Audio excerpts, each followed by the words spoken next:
You've come to the right place. If you're someone who loves science, mystery, and the unknown side of the cosmos, this video is made for you.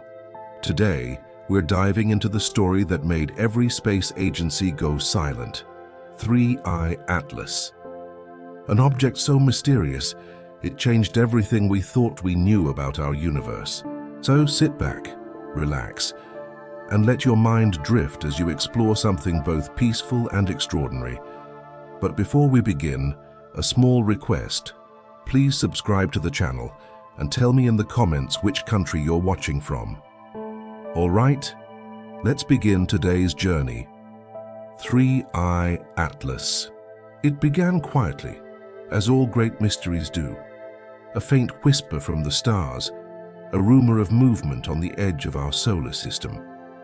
Astronomers first saw it as a streak of light cutting through darkness, a traveler on a path that made no sense. They called it 3I Atlas, the third known object to enter our solar system from beyond the sun's gravitational cradle. No one expected what would follow. No one imagined how much silence could echo across the cosmos. By early October 2025, anticipation had turned to electricity.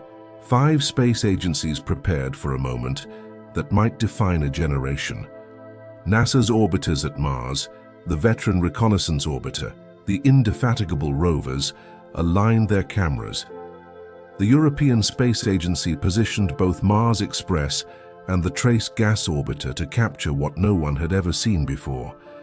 An interstellar visitor, up close, from another planet's sky. The United Arab Emirates tuned the sensors aboard Hope. China's Tianwen-1 circled silently, its optical instruments ready. A global alignment of hardware, software, and human ambition.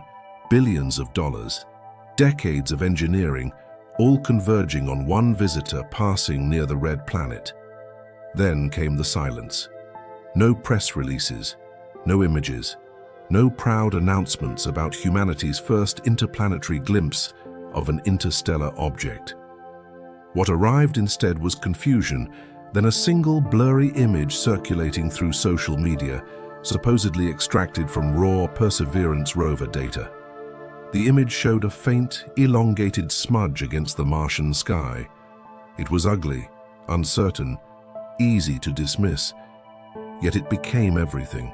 That smudge would ignite one of the strangest and most polarizing scientific controversies of the century. It was first posted at 3 in the morning by an anonymous account that called itself Atlas Anomaly. The caption was simple: "The silence from China is deafening."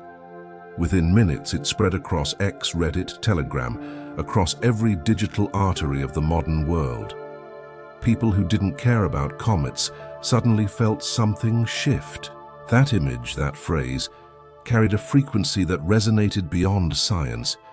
It hinted at conspiracy, secrecy, something withheld. And in an age addicted to transparency, silence became the loudest sound of all. To understand why it mattered, you have to know how things usually work. When spacecraft capture images, data pipelines hum into motion. Within hours, raw frames appear on public servers, imperfect but accessible. Citizen scientists grab them, process them, share them. Agencies celebrate transparency.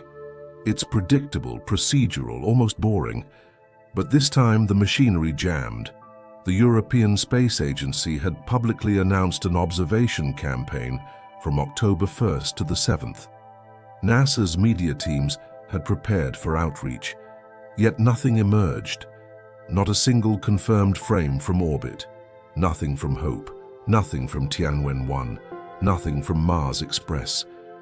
The normal explanations, bandwidth, calibration, solar interference, couldn't explain a blackout across all agencies at once.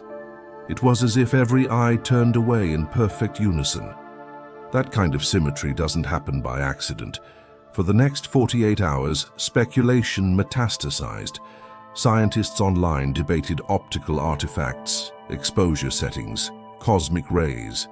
Conspiracy communities turned the silence into a weapon. accusing governments of hiding proof of something extraordinary. Between those extremes lay an uneasy middle.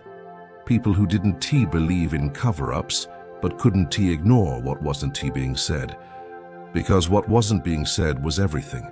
The Perseverance smudge, stacked, enhanced, denoised, looked strange. Not a teardrop like a comet. Not a plume of gas. A cylinder, faint but structured. The longer you stared, the more you saw. The human brain, honed by eons of pattern recognition, couldn't help it. Our ancestors looked into dark forests and saw predators. We look into pixelated skies and see design. But how could all these missions, all this effort, yield nothing more than a smudge? NASA's public image feed stopped updating for 36 hours. The European archive skipped a week of expected uploads. China's mission accounts, usually prolific with Mars images, went dormant. The UAE's Hope probe, famous for its colorful atmosphere snapshots, released nothing. A planetary-scale silence. Imagine the scene behind the curtain, servers filled with unread data packets, analysts watching numbers but not images, administrators waiting for clearance that never came. Somewhere, perhaps, someone staring at pictures they weren't authorized to share. And for those outside the circle, only questions remained. What did Mars see that we didn't? In Houston, a systems engineer tweeted and deleted a line within minutes. Data integrity confirmed, release postponed. Screenshots preserved it forever. In Beijing, rumors surfaced of internal reviews, of unverified anomalies. The phrase spread faster than any official clarification could stop it. No one admitted anything. But in an era of digital footprints, even silence leaves evidence. Publicly, agencies insisted operations were nominal. Press officers deflected inquiries. The world moved on for a day or two. Then, one amateur astrophotographer, a German data analyst named Simeon Schmaus, downloaded raw Perseverance images and did what professionals hadn't. He aligned, stacked, and filtered them.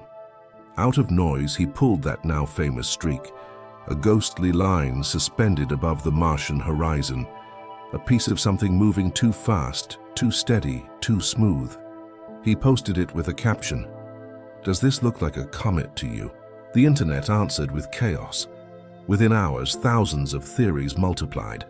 Some insisted it was motion blur, an artifact of camera exposure.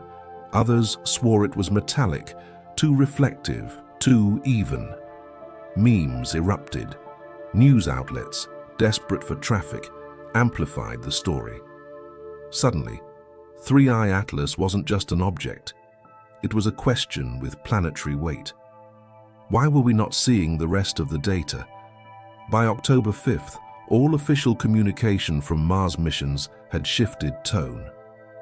Updates focused on geology, weather, rover maintenance, anything but the visitor. Even the term 3i Atlas disappeared from daily mission summaries. The blackout had become procedural, systematic, and yet the timing was too perfect. Every agency had publicly announced their intent to observe. Every camera had been calibrated for the event. Billions of citizens expected humanity's most detailed view of an interstellar traveler. But what they got was a pixelated rumor and collective amnesia. For a few quiet nights, it seemed the universe itself had gone offline. But nature abhors silence, and the internet abhors it even more. Data leaks began to appear, timestamps, transmission logs, incomplete download manifests. Nothing definitive, but enough to prove that data had been received from Mars orbiters during the event window. It existed. It just wasn't public. That was when the second wave hit. Videos, podcasts, and underground channels claiming the images showed something geometric.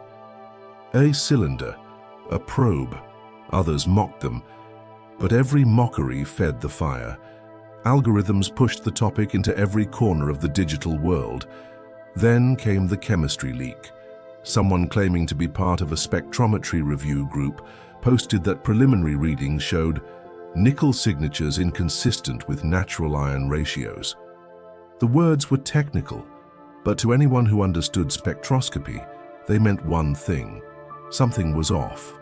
If true, it was the strangest composition ever seen from a comet. Nickel without iron, as if it were refined metal.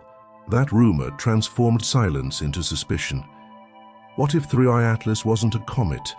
What if it wasn't natural at all? Governments said nothing. Scientists argued in forums. Journalists begged for statements. The agencies, usually quick to celebrate discovery, retreated into bureaucratic stillness. And across the world, that stillness echoed louder than any answer could. Because when humanity points every eye toward the same patch of sky, and no one speaks about what they saw, it leaves only one conclusion: something up there changed the story. And so part one ends not with discovery, but with a question that reverberates through every observatory, every newsroom, every mind staring up at the red planet. What did Mars see when it looked at 3I Atlas? And why are we not allowed to see it? The silence became a presence, an invisible weight pressing down on every conversation about Mars. When space agencies fall quiet, the world assumes they are busy. But when all of them fall quiet at the same time, the world assumes they are hiding something. It was as if 5 of humanity's most powerful eyes had blinked in unison, and behind those closed lids, something impossible had been seen. The image that broke the blackout arrived without ceremony. No watermark, no official release. Just a cropped section from the Perseverance rover's navigation camera, buried deep in NASA's open data portal. Most people would have scrolled past it. But someone, no one knows exactly who, downloaded the frame, adjusted the contrast and saw it. A sliver of light, stretched thin and luminous across the Martian sky. It wasn't supposed to be there. It wasn't supposed to look that way. The internet called it the cylinder. At first glance, it was easy to dismiss, just another optical artifact. But there was something unnerving about it, something too clean, too deliberate. Like a scratch of metal etched onto the film of reality. When you stared at it long enough, you could almost feel motion, an impression that this was not an accident of light, but an object gliding silently through thin Martian air. That illusion, if it was an illusion, spread faster than any official image ever had. Within hours, the photograph had been processed by hundreds of people, stacked, colorized, enhanced. The faint streak became a defined form, a luminous rod with uniform brightness from end to end. It looked nothing like a comet and nothing like debris. It looked uncomfortably like something built. NASA said nothing. The European Space Agency said nothing. The Chinese National Space Administration, normally quick to flood its social media with every success, deleted posts referencing their Mars observation window. Even the UAE's Hope probe, normally a symbol of openness, stopped updating its Mars feed. The silence had evolved from curiosity to choreography, and in the digital age, silence choreographed looks a lot like control. For those who study images for a living, there was no middle ground left. One camp argued for patience. Data takes time to process. Instruments malfunction, nothing unusual here. The other camp, the one that lived in the restless corners of the internet, saw coordination, suppression, and a pattern of denial that felt too deliberate to ignore. Every new day without updates became another argument for secrecy. Then something unexpected happened. Stephen Burns, a cosmologist known for debunking viral pseudoscience, posted the same image, only this time calibrated properly, aligned and brightness corrected using NASA's raw telemetry data. He captioned it simply, "Confirmed source integrity, visual anomaly consistent with cylindrical structure. Further analysis required." Burns wasn't a sensationalist. His cautious tone made it worse. If someone like him admitted uncertainty, something was truly strange. The shape in the image wasn't bright enough to be a comet tail. It wasn't dispersed enough to be a dust plume. There was no visible nucleus, no fuzzy coma, no radiant gas cloud that comets normally produce as they near sunlight. Instead, there was coherence, straight edges, symmetry. It was faint, but it was there. And if it wasn't natural, the question became terrifyingly simple. What was it? Skeptics rushed to explain. They said it was motion blur, nothing more. The Perseverance rover's camera wasn't designed to track fast objects, they reminded everyone. If something streaked across multiple frames and those frames were later stacked, you'd get exactly this shape, a stretched glow. Nothing mysterious, just physics. But others pushed back. The brightness profile was too uniform. Motion blur, even when stacked, should produce uneven light. Bright in the center, dim toward the edges. This wasn't like that. It was smooth, balanced, and almost metallic in tone. Even stranger, in some versions of the processed image, a faint green hue appeared. Likely false color, but eerie nonetheless. The debate transformed into obsession. Forums, podcasts, and YouTube channels dedicated to astronomy became battlegrounds. Some argued it was a reflection of sunlight off thin Martian clouds. Others said the angle made that impossible.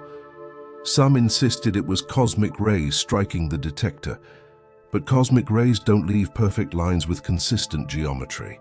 The longer the discussion went on, the less anyone seemed to know. Then came the comparison that broke containment completely. Someone placed the Perseverance image beside Hubble's earlier capture of 3I Atlas, taken months before its Mars pass. The difference was shocking. The Hubble image showed a classic comet, a glowing core surrounded by a faint halo of dust and gas. But the Perseverance frame looked nothing like it. No coma, no tapering tail, just a cylinder of light. If the images showed the same object, it had changed dramatically between July and October. And comets don't change shape like that. It was around this time that whispers began spreading about missing telemetry packets, data transmissions from Mars orbiters that stopped midstream and resumed hours later. Officially, these were routine communication drops, common in interplanetary missions. But in the online rumor mill, they became evidence of censorship. People began asking dangerous questions. Why were all 5 missions silent? Why were all 5 agencies avoiding the same subject? Why did China, so proud of its Mars program, say absolutely nothing? The silence grew teeth. Satellite data trackers noticed subtle shifts in the timing of downlinks from the Chinese Tianwen-1 orbiter. Amateur radio enthusiasts reported encrypted transmissions at unusual frequencies. None of it could be confirmed, but confirmation wasn't the point anymore. The silence itself had become proof. Meanwhile, scientists tried to calm the public. A handful of NASA-affiliated astronomers appeared in interviews, emphasizing that data pipelines could take weeks to process. They smiled politely, repeating the phrase, "normal delay," like a mantra. But the more they smiled, the less anyone believed them, because everyone knew what normal looked like, and this wasn't it. The most haunting part wasn't the image or the silence. It was the feeling that this had all happened before. Humanity had already met 2 interstellar visitors before 3I Atlas, Oumuamua in 2017 and Borisov in 2019. Both were studied, analyzed, and explained, but both had left questions unresolved. Oumuamua in particular had exhibited acceleration inconsistent with a rock or ice body. It had changed speed slightly as it left the inner solar system, like something with control. And now, 8 years later, another visitor appeared. Different trajectory, different behavior, and silence thick enough to drown reason. Somewhere, perhaps in Houston or Beijing, a room full of people had already seen the real images. The high-resolution frames, the spectral charts, the data that never reached the public, Maybe they were arguing about interpretation. Maybe they were arguing about disclosure. Or maybe they weren't arguing at all. Because sometimes, the scariest thing about silence isn't what it hides. It's how organized it sounds. Back on Earth, astronomers tried to reconstruct the event using math alone.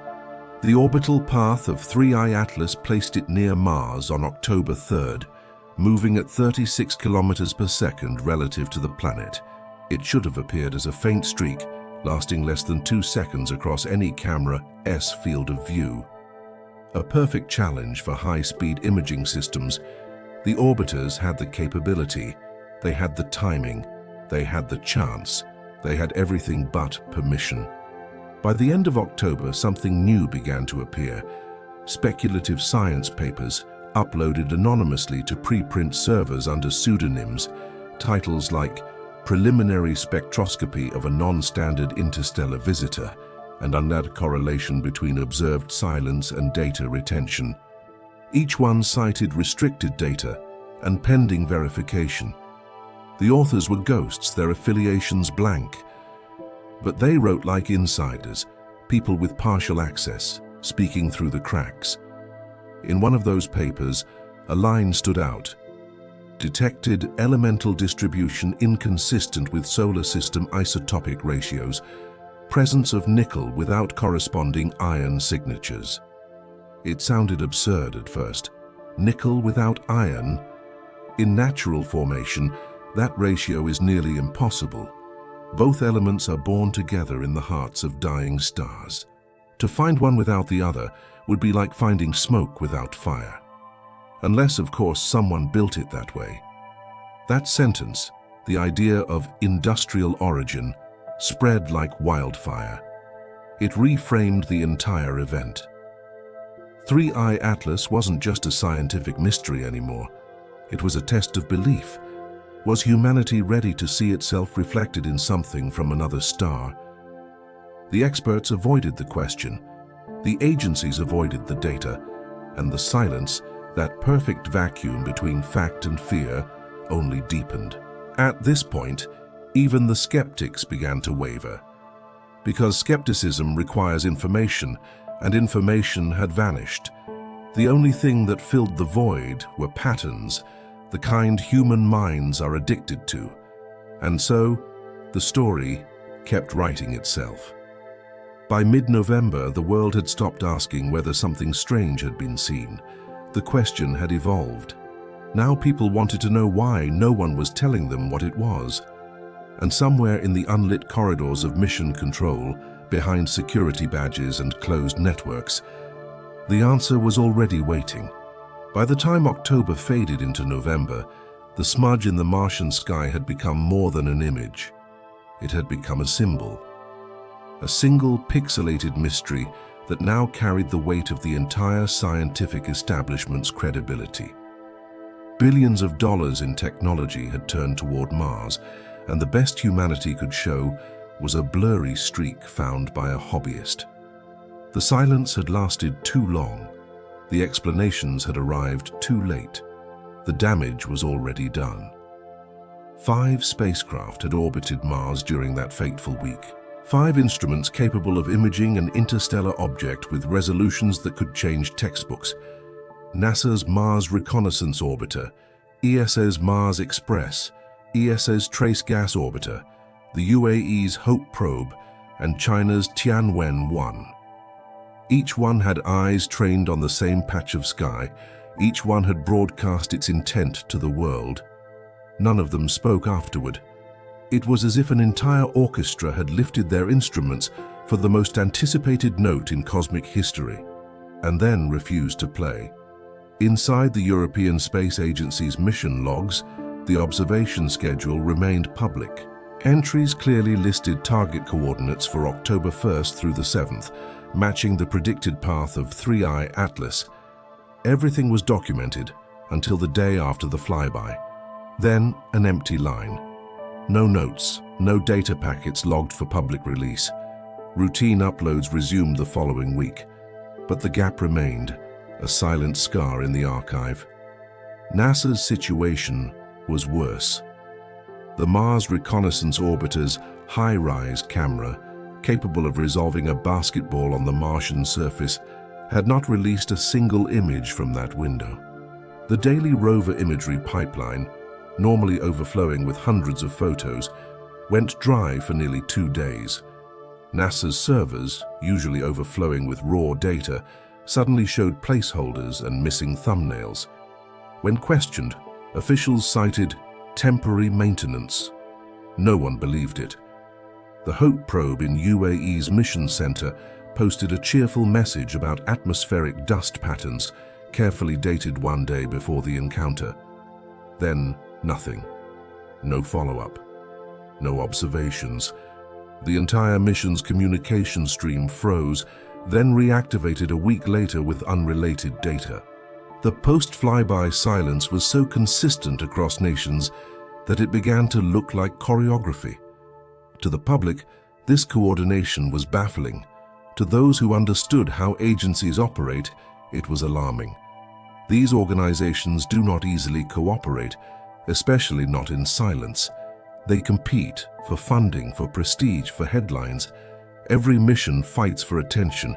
If any of them had captured a clean image of 3i Atlas, they would have released it instantly. Unless something stopped them. At first, people blamed technical failure. Perhaps the pointing algorithms had miscalculated. Maybe the comet moved too fast, its brightness lower than predicted. Some claimed scattered sunlight from Mars had washed out the view, but those excuses fell apart when engineers began posting fragments of telemetry. The data had been collected, it existed, it had simply never been shown. That changed the story entirely. This was no longer about missing information, it was about withheld information. Scientists who had worked on Mars missions before began whispering about data bottlenecks and bureaucratic holds. They knew how long calibration took. They knew how data flowed from orbiters to Earth, and they knew that even under the worst conditions, small previews were usually released within days. Nothing of that kind appeared. Something had been captured, something so unusual perhaps, that no one wanted to be the first to interpret it. Among the growing number of independent researchers was Dr. Lena Kovac, an imaging specialist from Prague. She had previously worked with ESA on processing Mars Express data. Her team analyzed metadata from publicly available transmissions and noticed something peculiar.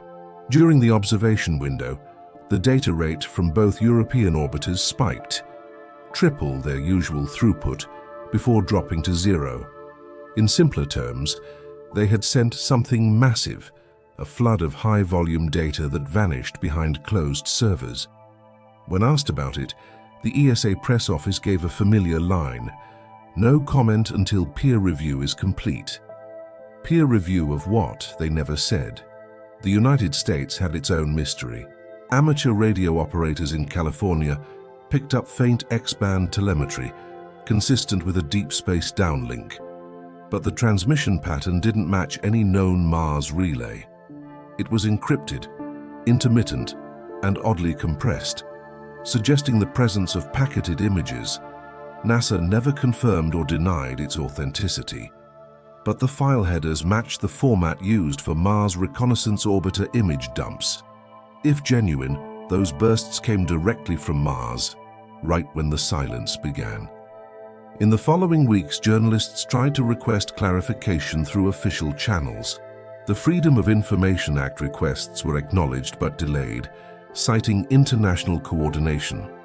For those who understood bureaucracy, that phrase meant only one thing: multiple agencies were involved, and someone above them was controlling the message. That control only intensified when a few European scientists tried to go public. An astrophysicist from the University of Leiden tweeted that his request to access Trace Gas Orbiter raw data had been temporarily restricted. Within hours, the tweet vanished. His account went inactive. Another researcher in Italy claimed to have received an internal memo instructing staff to refrain from discussing anomalous transient events.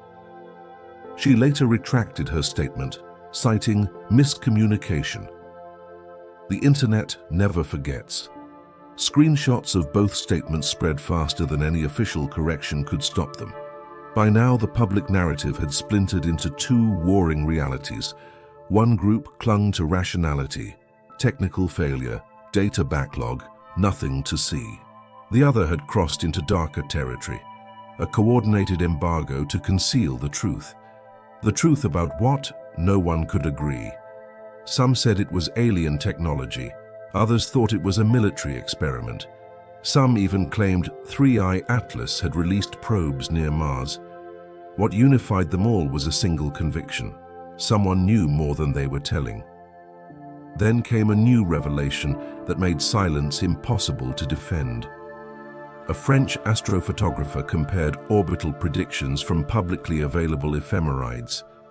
Based on 3i Atlas's path, the object should have passed near Mars' orbital plane at a precise angle. The data matched the expected track exactly, but here was the catch. Its brightness fluctuated wildly in the final hours. Objects traveling at that speed do not suddenly dim and brighten unless something is rotating or changing orientation. That detail, though small, was everything. Natural comets spin chaotically, tumbling under uneven outgassing. But brightness modulation that follows a stable period suggests symmetry, like a rotating cylinder reflecting sunlight rhythmically. The same rhythm the Perseverance smudge appeared to show. Suddenly, even conservative scientists couldn't ignore the possibility. Something about this visitor didn't fit the rules of natural motion. The agencies continued their silence, but silence now sounded like panic. For decades, planetary missions had thrived on openness. Every rover selfie, every crater panorama, every atmospheric measurement had been a public event. Now, for the first time, the machinery of openness had stopped. Some wondered if it was bureaucratic caution. Others suspected fear. In December, a leaked internal meeting summary circulated online. Its authenticity was never proven, but its phrasing felt disturbingly real. It described a temporary cross-agency data hold pending compositional verification. It also used a term no one had ever seen in public mission documents: non-standard reflection event. The phrase was vague, but chilling. Non-standard reflection implied geometry, structure, something that reflected light too consistently to be random dust or gas. The term became a meme overnight. Non-standard reflection trended across social platforms. For weeks it was everywhere. Meanwhile, the agencies maintained a mechanical calm. NASA posted holiday greetings. ESA shared archival Mars panoramas. China released carefully curated images, old ones dated months before the flyby. None of them mentioned the interstellar visitor again, but deep in scientific circles, leaks continued. A line from one of them summed up the tension better than any official statement could. The data is too interesting to release and too incomplete to explain. In other words, they didn't know what they were looking at, but they knew it wasn't normal. Months passed, the world moved on, new discoveries stole headlines. But for those who had been watching since October, the silence around Mars was a black hole, a wound in the record of human exploration. Something had entered our solar system, passed closer to our robotic outposts than anything of its kind before, and humanity had turned its cameras away. Or perhaps, more accurately, someone had told them to. Because by early 2026, whispers began circulating of interagency meetings involving not just space organizations, but defense departments. Meetings that discussed non-terrestrial observation management. The phrasing was bureaucratic, but its meaning was unmistakable. The observation had happened, the data existed, and it was no longer just science, it was security. What began as an astronomical event had become classified. And so, the story of 3i Atlas entered its next phase, not in telescopes or images, but in silence deep enough to feel like strategy. Silence that stretched from Houston to Beijing, from Dubai to Darmstadt, each nation pretending nothing was wrong. Yet everyone knew something was. The most expensive surveillance network ever placed around another planet had seen something extraordinary and chosen not to show it. And the question that now haunted the world wasn't what they saw. It was why they all agreed not to tell us. China does not go silent, not when it comes to space. For years, the China National Space Administration has turned every Mars update into a public celebration. Each rover milestone broadcast with patriotic pride, every panoramic image transformed into a message of progress. Tianwen-1, the jewel of China's interplanetary ambitions, was supposed to be the nation's triumph, an orbiter, lander and rover, all operating flawlessly millions of kilometers from home. Beijing had promised that it would be the voice of China on another world. And then, for the first time, that voice stopped speaking. When 3I Atlas made its closest pass to Mars, Tianwen-1 was in the perfect orbital position to observe it. Its cameras, both wide-angle and high-resolution, had clear, unobstructed views of the event. Every scientist knew it. Every media outlet expected an image. Chinese news channels had even prepared early coverage. The headlines were already written, ready for release. But nothing came. No data, no statement, no proof that the observation even took place. For a country that prides itself on visibility, the blackout was startling. At first, Chinese space enthusiasts on Weibo, the country's tightly controlled social platform, asked the same question as everyone else. Where are the images? Posts mentioning 3I Atlas trended briefly, then disappeared overnight. Accounts discussing foreign object observation were suspended. Hashtags were deleted mid-conversation. Even the word Atlas triggered content filters. By the next morning, it was as if the entire event had never been discussed at all. The silence wasn't just technical, it was cultural. Chinese propaganda thrives on spectacle. Space success equals national strength. When Zhurong, the Mars rover, first rolled onto the red soil, state television played triumphant orchestral music over sweeping visuals. Students watched live broadcasts in classrooms. Officials spoke about the destiny of the Chinese nation among the stars. Tianwen-1 was not just a spacecraft, it was a symbol of pride. And pride never hides, unless it has something to hide. Across the world, analysts tried to make sense of the blackout. Some argued that China was simply following protocol, waiting for data verification. Others believed that the data had been seized for review, a polite word for censorship. But a small group of observers, including retired aerospace engineers, noticed something subtler. Tianwen-1's orbital telemetry had changed. Its transmission schedule shifted. Data packets that normally arrived twice per orbit had been delayed by hours. That suggested one thing. The satellite was sending something classified. In authoritarian systems, the flow of information is as carefully controlled as the launch of a rocket. Nothing leaks without intention. So when the leak stopped, everyone understood the implication. Whatever Tianwen-1 saw, Beijing decided the world should not see it. A week after the silence began, the China National Space Administration released a short statement. It was sterile, bureaucratic, almost absurd in its emptiness. Tianwen-1 continues to operate nominally and supports ongoing scientific observations of the Martian environment. No mention of 3I Atlas, no mention of any interstellar object, just a vague reassurance that everything was normal. But in China, when officials say normal, it often means the opposite. That same week, internal government bulletins, later leaked to Western journalists, reported media containment measures regarding foreign astronomical narratives. Translation: stop anyone from talking about the object. The directive included universities, research labs, and online communities. a full information lockdown. To understand why this was so strange, you need to understand China's relationship with visibility. Every mission, every achievement is designed for propaganda impact. When they planted a flag on the moon, cameras were already waiting. When they landed on Mars, they published hundreds of images within days. The state's space narrative depends on constant motion, on feeding the world proof of progress.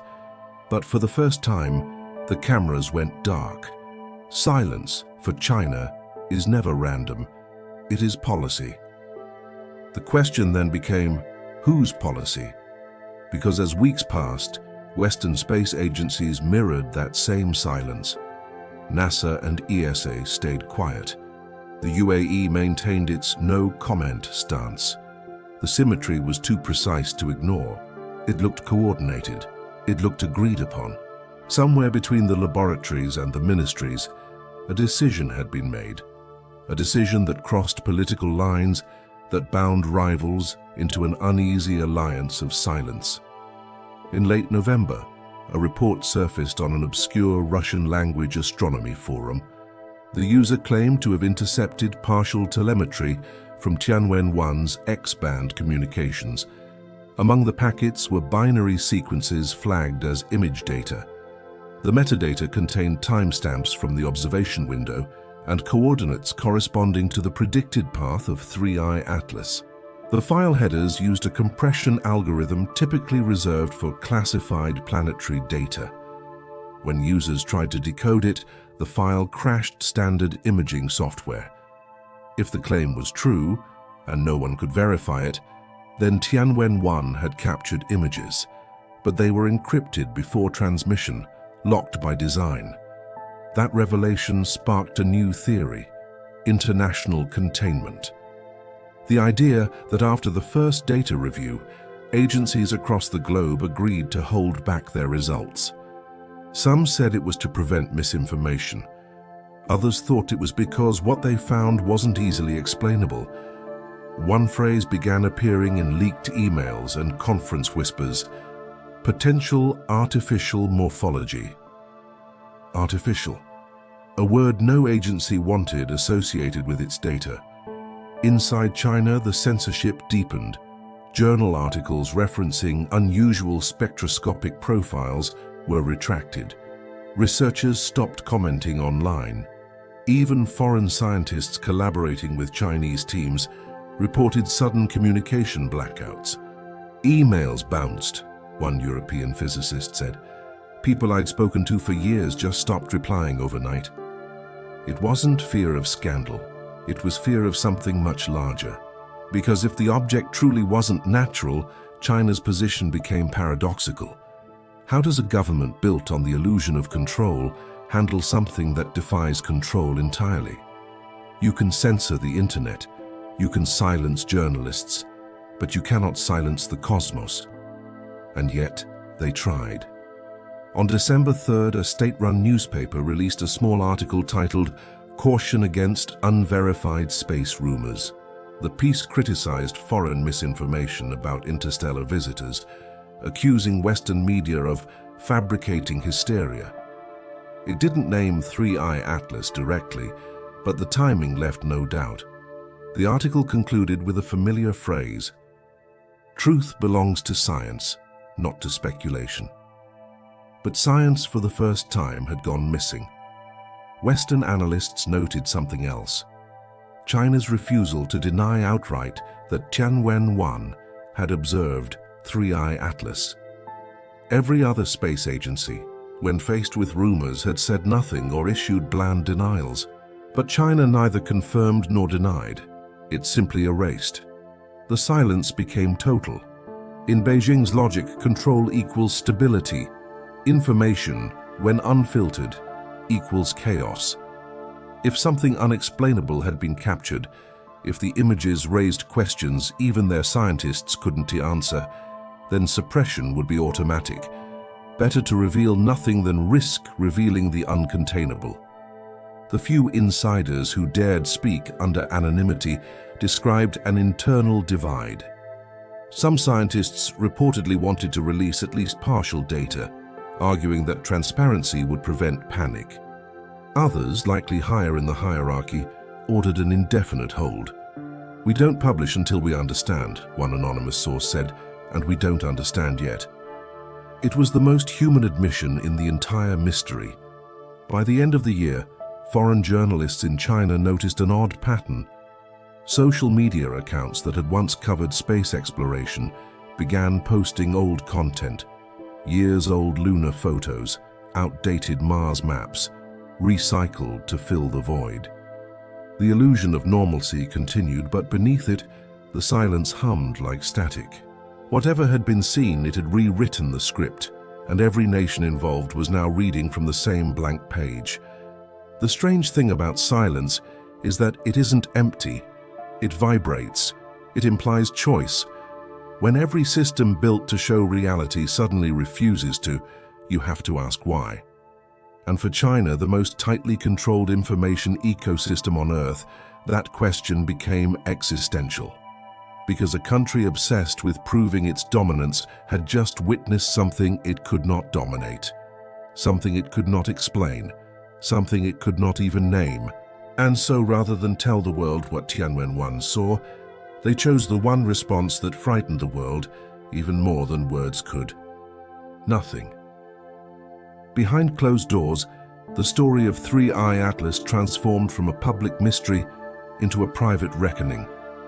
Scientists, politicians, and defense officials, people who had never sat in the same rooms before, were now meeting under heavy security, exchanging fragments of data that didn't fit into any known category of celestial behavior. Officially, they called it a multi-agency scientific coordination effort. Unofficially, everyone called it what it truly was, a containment. Two competing narratives began to crystallize. The first was the comfort story, the one the bureaucrats repeated like a prayer. According to this version, 3I Atlas had simply been a difficult observation. Instruments underperformed, images corrupted, data lost in transmission. No mystery, no cover-up, just the dull friction of science in motion. It was neat, explainable, and most importantly, safe. The second narrative was whispered in corridors, never written down. It suggested that something in the data was deeply wrong. Not a glitch, not a noise spike, but a pattern, a consistency that implied structure. It suggested geometry where none should exist, ratios too precise to occur in chaos, and above all it suggested intention. For months, the two stories coexisted uneasily, orbiting each other like rival planets. The rational explanation satisfied the press offices. The extraordinary one haunted the scientists. Each camp had its believers. Each accused the other of delusion. Dr. Lena Kovac, the same imaging specialist who had discovered the data spike in ESA S-logs, was one of the few to straddle both worlds. She was no sensationalist. Her office walls were lined with calibration charts, not conspiracy posters, but even she admitted privately to colleagues that the numbers didn't add up. "We checked every parameter," she wrote in a private message later leaked to journalists. "Camera gain, motion blur, signal to noise. Nothing explains the pattern. It's not a comet tail. It's something else. Something else. Something else." Two words that have launched more cover-ups than any in history. NASA's internal communication mirrored the anxiety. Meeting summaries described anomalous morphology inconsistent with cometary physics. Translation: the object didn't look like a comet. The same documents mentioned pending spectral analysis to confirm preliminary chemical findings. Those findings were the whispers about nickel without iron, the element pair that refused to separate in nature. Nickel without iron. The phrase became the riddle at the heart of the silence. In most stars, iron and nickel are forged together. They are siblings, born in the same atomic fire, inseparable in cosmic abundance. Every meteorite, every planet, every asteroid we've ever studied bears that signature balance. But the data from 3I Atlas, if genuine, didn't. It showed strong nickel lines and almost no iron. That wasn't a mistake, it was a fingerprint of manufacturing. To the chemists, that was impossible. To the engineers, it was familiar. Because on Earth, nickel-iron separation is routine. Industrial refining pulls the metals apart with precision. Nickel alloys form the skeletons of turbines, spacecraft, reactors. To find that ratio in space was like finding steel beams on the moon. Still, the scientists resisted the leap. Correlation wasn't evidence. There could be other explanations: selective outgassing, line interference, or calibration errors. But the problem was that no one could check. The Mars data that could have confirmed or disproved the anomaly remained sealed. No peer review, no public archive, just silence. Within the agencies, that silence was enforced through what insiders later called the pause. Meetings continued, reports circulated, but no one published. It was a coordinated holding pattern designed to buy time, while the upper levels of government decided what to do. The justification was framed as prudence. We cannot release incomplete findings. But prudence has a way of becoming permanence when the stakes get too high. Rumors began to swirl that intelligence agencies were now involved.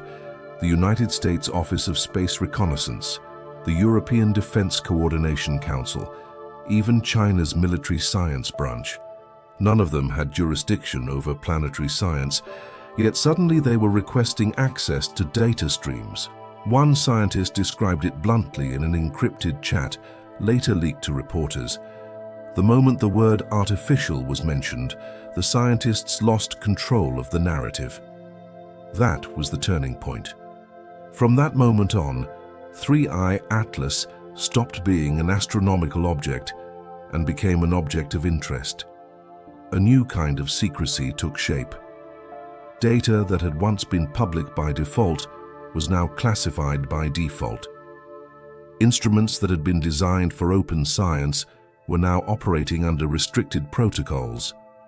Researchers were asked to sign new agreements, non-disclosure clauses related to planetary observational anomalies. Some refused and were quietly replaced. And yet, even in silence, information has a way of leaking. In December, a low-resolution spectrograph summary surfaced anonymously online. The document showed a series of peaks labeled with atomic numbers: 28 for nickel, 10 for neon, 8 for oxygen. But iron's 26 was missing entirely. In the margin, a handwritten note read, "Recheck calibration. If accurate, this changes everything." That line ricocheted through scientific circles like a pulse of electricity. Meanwhile, politicians were being briefed, quietly, cautiously. In Washington, a small group of senators on the Science and Armed Services Committees attended what insiders called a disclosure-adjacent briefing. In Europe, the language was similar, a high-priority non-terrestrial event review. None of it was public, but the shift in tone was unmistakable. The question was no longer, did something happen? It was, how do we talk about what happened? The extraordinary explanation, once dismissed as fringe, was now a strategic problem. Because if 3I Atlas really was artificial, if it was some kind of relic or probe, then the implications reached beyond science. Ownership, policy, religion, panic. Every government understood that such a revelation could unravel the fragile order of the world. The solution? Delay. Delay the data. Delay the confirmation. Delay the panic. Behind closed doors, committees debated phrasing. Should they call it an anomalous interstellar body? A non-natural morphology? Should they announce it at all? Every option carried risk. Release too much, and the world might lose its balance. Release too little, and someone else might leak it first. And leaks were inevitable. By early 2026, small fragments began appearing on forums dedicated to space telemetry. Someone uploaded partial Mars spectral data. incomplete but real enough to show the nickel peaks. Another user shared a cropped image showing a bright streak over Mars's limb, claiming it came from ESA's trace gas orbiter. It was impossible to authenticate, but it matched the Perseverance smudge in angle and brightness, too similar to dismiss. One leak might be coincidence, two were convergence. Publicly, the agencies denied nothing because they said nothing. Privately, they scrambled to regain control of the narrative. Emergency memos circulated urging information discipline. Press officers were told to redirect all 3i Atlas inquiries to generic astronomy departments. No interviews, no speculation.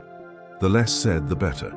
And through it all, the scientists waited, frustrated, powerless, watching their data vanish into classified silos.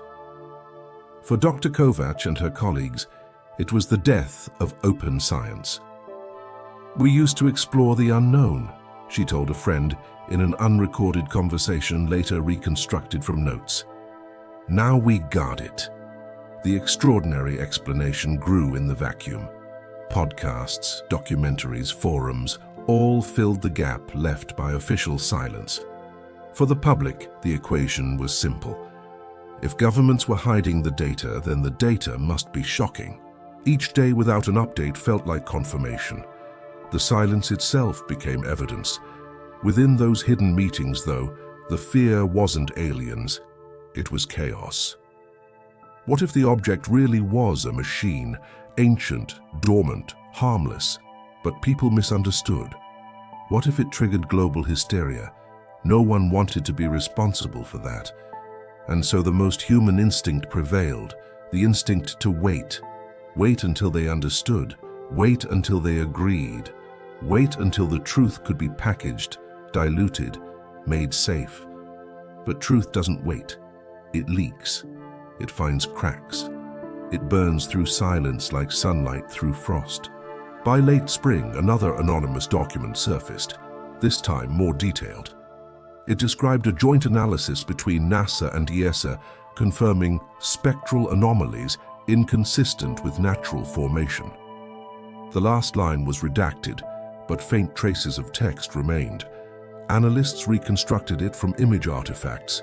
It read, "Recommendation, cross-agency confidentiality pending defense review." Defense review. Two words that do not belong in astronomy. The world had crossed an invisible line. The study of the cosmos had become a matter of national security. And somewhere beyond that locked door, 3i Atlas kept moving, drifting through the cold blackness, carrying its secrets, indifferent to the storm it had unleashed behind it. Because behind those doors, humanity wasn't asking "what is it" anymore. They were asking a far more dangerous question. What do we tell the world when we finally have to show them? The deeper investigators dug into the silence, the stranger it became. Because when you try to erase data in the digital age, you don't erase evidence. You create it. Every missing frame, every empty log file, every sudden gap in transmission became a signpost pointing toward something hidden. The silence was no longer passive. It was visible, traceable, measurable. And in that absence, a new kind of scientist emerged. The Watchers. They were not NASA employees or university professors. They were amateurs, coders, radio operators, astrophotographers, data miners. People scattered across continents, united only by curiosity and suspicion. While agencies hid behind jargon and policy, these watchers began building their own investigation. From the shadows of what was missing, it started small. A few users noticed irregularities in NASA's planetary data system, the massive public archive that stores raw mission data. Whole sequences from the Mars Reconnaissance Orbiter were missing, replaced by blank placeholders stamped "Awaiting Review." Usually that meant calibration. But the timestamps told another story. The missing sequences lined up perfectly with 3i Atlas's closest pass to Mars. The coincidences piled up like bricks. Across the ocean, The European Space Agency's database showed similar gaps. A researcher from Poland compared backup snapshots of ESA's archive from before and after October 2025. Dozens of files had vanished: images, logs, metadata records. Even more curious, the checksum lists, cryptographic fingerprints that verified data integrity, had been rewritten. That meant the deletions weren't accidental. They were deliberate, and someone wanted the system to pretend those files never existed. But the internet remembers everything. Old mirrors of the archive, scraped automatically by data enthusiasts, still held fragments. And inside those fragments, the watchers found something odd. File references labeled MRO IMG 3I sequence 2025103. The naming pattern was unusual. Normally, NASA files use target names like Gale Crater or Jezero Valley. But this one, 3E sequence, meant exactly what it looked like: a tracking sequence of the interstellar object. That single line of metadata was all it took to ignite the hunt. Over the next few weeks, the watchers pieced together what might have been deleted. Using timestamps, transmission logs, and satellite ephemerids, they reconstructed a ghost data set, an outline of what once existed. It pointed to 6 high-resolution image sequences from the Mars Reconnaissance Orbiter, 2 spectroscopic readings from the Trace Gas Orbiter, and 1 high-frequency signal from China's Tianwen-1. All recorded between October 2nd and October 4th, 2025. 9 data points, 9 pieces of a puzzle that no longer officially existed. And yet those ghosts had left fingerprints on every server they passed through. Every time a data packet was transmitted, it left an entry in the Deep Space Network logs. Those logs weren't secret, they were public. And when one of the watchers, an engineer named Yusuf Rahman from Karachi, cross-referenced them, he found an anomaly. The DSN logs showed 3 massive downlinks from Mars during the blackout window, transmissions larger than anything in months. Each burst lasted nearly 20 minutes and carried hundreds of megabytes of data. That kind of volume meant high-resolution imaging or spectroscopy. And yet no corresponding files ever appeared in the public repositories. The data had been received. Then, it had been buried. Yusuf published his findings online, attaching screenshots, transmission graphs, and timestamps. Within hours, his post went viral across scientific forums. "They can't delete what space already sent," he wrote. "It's all there, just hidden." NASA never responded. But 2 days later, the DSN log server temporarily went offline for maintenance. When it came back up, the download records from those dates were gone. It was the digital equivalent of closing a door quietly after someone had already heard the noise inside. Still, the watchers didn't stop. They began to work like forensic archaeologists, digging not into soil, but into code. One found cached thumbnails in Google's image index, tiny previews generated automatically when the planetary data system was mirrored. The previews were low resolution, grainy, nearly meaningless, but in one of them, barely visible through the static, was something extraordinary: a thin, vertical reflection cutting through the Martian atmosphere. It looked artificial, and it was dated October 3rd, 2025. Soon after, the image vanished from search results, but by then copies had spread too far to contain. It was imperfect, incomplete, but real. A fragment of a deleted world. Mainstream scientists still refused to engage. The leaks were too messy, the data too fragmented to verify. But for the growing community of watchers, that didn't matter. They weren't looking for official truth anymore. They were looking for patterns, and they were finding them everywhere. In one particularly detailed reconstruction, a group of data archivists aligned the missing sequences with known orbital geometry. Their conclusion was chilling. During the blackout, at least 2 orbiters and 1 rover were simultaneously positioned to observe 3I Atlas as it passed over Mars's northern hemisphere. The line of sight formed a perfect triangle, an observation network so precise it could have captured the object from 3 angles at once. It was the kind of setup space agencies dream of, and yet we got nothing. The more the watchers uncovered, the more the silence began to look like strategy. Files weren't missing randomly, they were missing specifically. The deletions followed the object's trajectory like breadcrumbs swept away behind it. And just when it seemed the trail would go cold, one more anomaly surfaced. In January 2026, a small team of planetary scientists in Spain announced they had found mirror data, redundant telemetry stored automatically by relay stations in Madrid. These backups, meant for signal verification, often contained low-level copies of transmissions. The Spanish logs from October 3rd showed a single image packet from Mars Reconnaissance Orbiter with a unique identifier. The checksum partially matched the missing 3I sequence reference. In simple terms, they found proof that at least one of the deleted images had existed. When they tried to access the content, the file was corrupt, overwritten by new transmissions. But metadata doesn't lie. Someone had deleted the image after it was successfully received on Earth. That discovery hit the space community like thunder, because it confirmed what everyone suspected. The data hadn't been lost in transmission, it had been lost on purpose. Theories exploded overnight. Some said the images showed nothing at all, that the agencies had panicked over a glitch.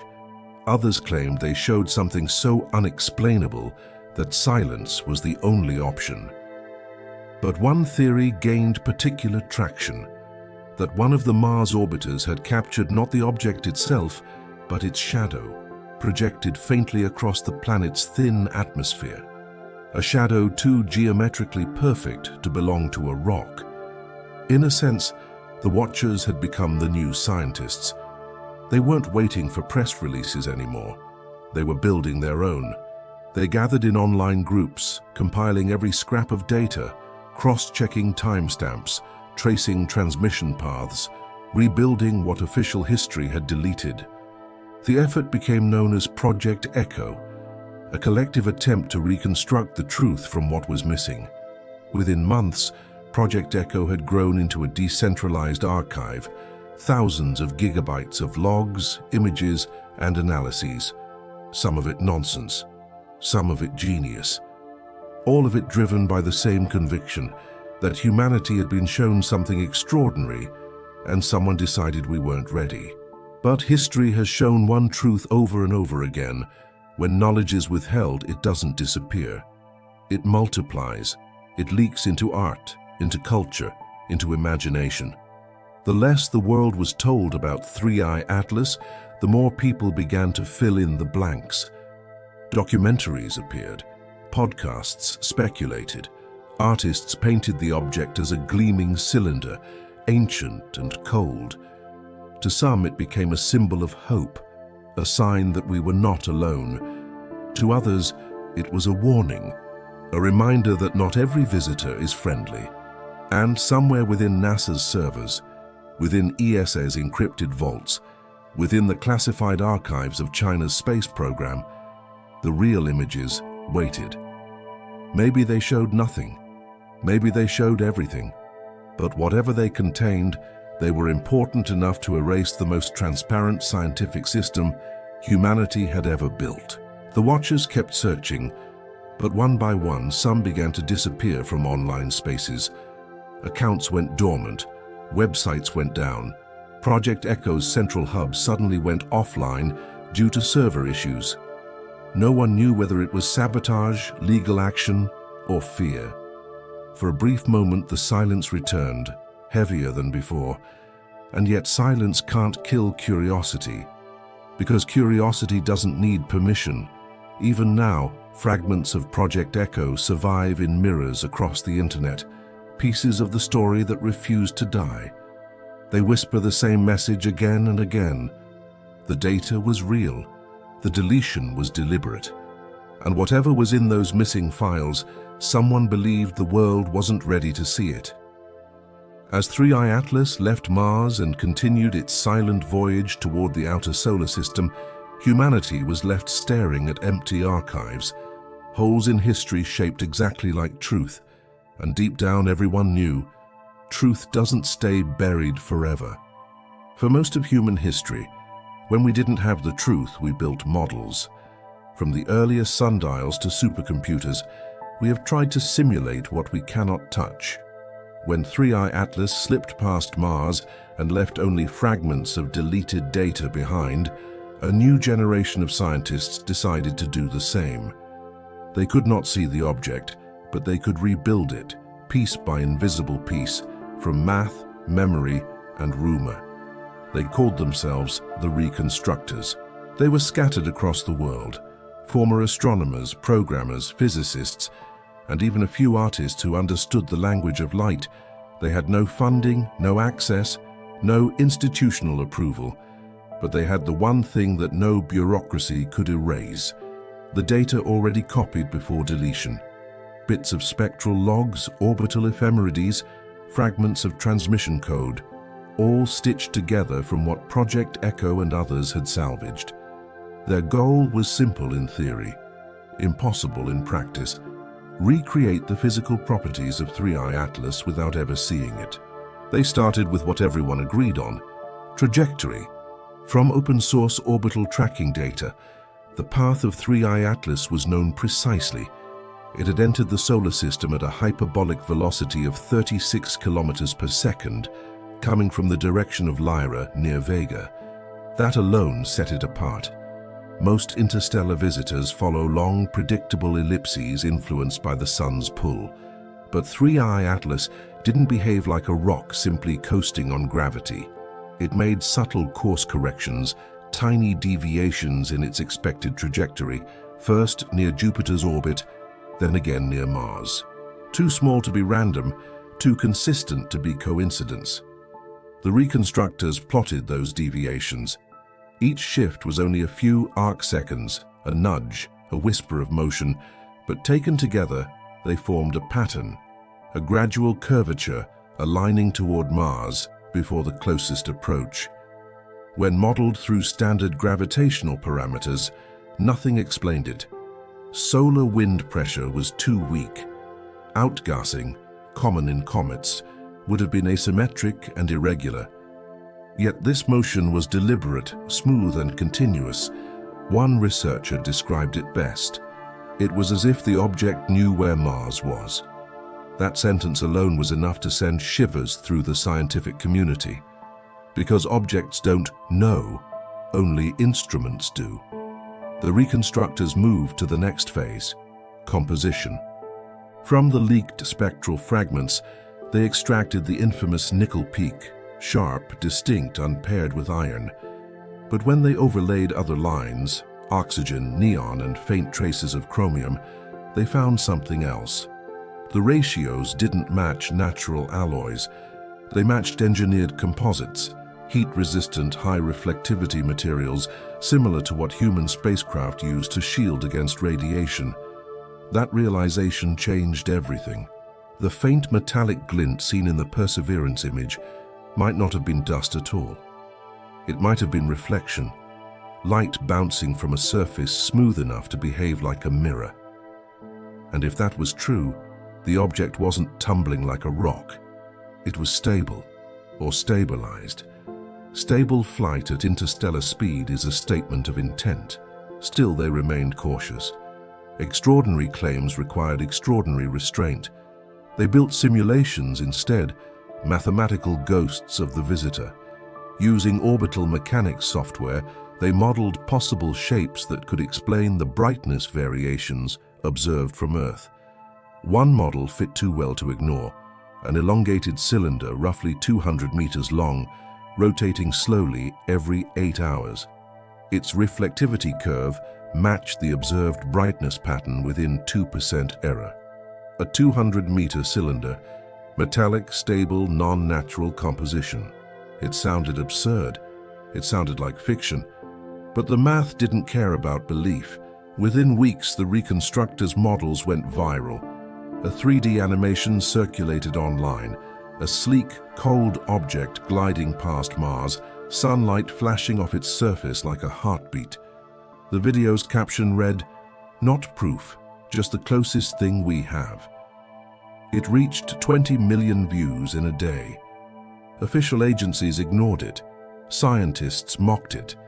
But behind the scenes, even skeptics ran the same simulations and got the same results.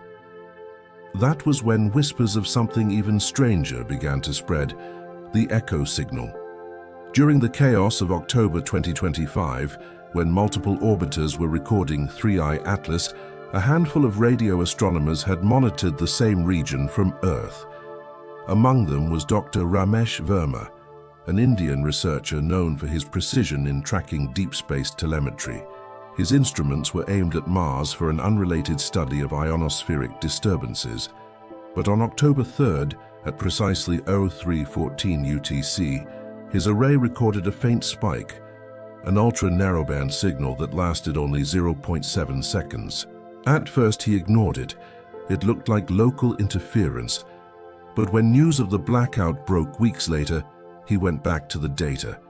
What he found defied explanation. The frequency of the spike, 1420 megahertz, wasn't random. It was the hydrogen line, the universal constant in radio astronomy, long theorized as the natural frequency intelligent civilizations might use to communicate. Every researcher knows that number, every telescope monitors it. And that night, it had pulsed once. Dr. Verma checked his equipment, perfectly functional. He checked background sources, nothing matched.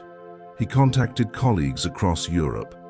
Two confirmed they had seen a faint echo at the same frequency, time shifted by milliseconds due to location. It wasn't interference, it wasn't an artifact, it was real. The data was peer-checked, verified, then quietly ignored. None of the major observatories would touch it. The signal was too short, too isolated, too politically dangerous. But within the reconstructors' network, it became a cornerstone, a whisper from the dark that connected everything. They called it the echo. For months the debate raged. Was it coincidence? Cosmic noise? A reflection from Earth's own transmissions? Maybe. But the timing, coinciding precisely with 3I Atlas's closest pass, was too precise to dismiss. And when the team overlaid the timing of the signal with the trajectory of the object, something eerie appeared. The pulse had originated not from Mars, not from the Sun's direction, but from the object itself, at least within the margin of error allowed by light-speed delay. If true, that meant 3I Atlas had emitted a burst of energy exactly when every camera turned toward it, and then every agency fell silent. It was the perfect vanishing act. The reconstructors didn't claim it was communication. They weren't ready to say that. But they couldn't ignore what the numbers implied. Something about the timing, the frequency, the alignment. It was too deliberate. It was as if the object had spoken once, softly, then disappeared before anyone could reply. Mainstream science dismissed it. They always do. The journals refused to publish the analysis. Review boards called it statistical coincidence. But quietly, some astronomers began reanalyzing old data from Oumuamua and Borisov, the two previous interstellar visitors. To their shock, they found faint similar pulses, weak near the noise threshold, but always around the hydrogen frequency. 3 objects, 3 signals, 3 silences. Coincidence or conversation? The reconstructors didn't pretend to know. They only mapped the echoes. Each one slightly different, but sharing a mathematical pattern, a ratio of intervals that formed a harmonic sequence. When translated into sound, it produced something haunting, a slow rhythmic tone like a heartbeat fading into distance. They called it the pulse of 3I. It wasn't music, it wasn't language, it was geometry, translated into time. And somehow, It felt intentional. By mid-2026, the world's attention drifted again. New discoveries replaced old mysteries, but in small corners of the internet, in late-night labs and encrypted chat rooms, the reconstructors continued their work.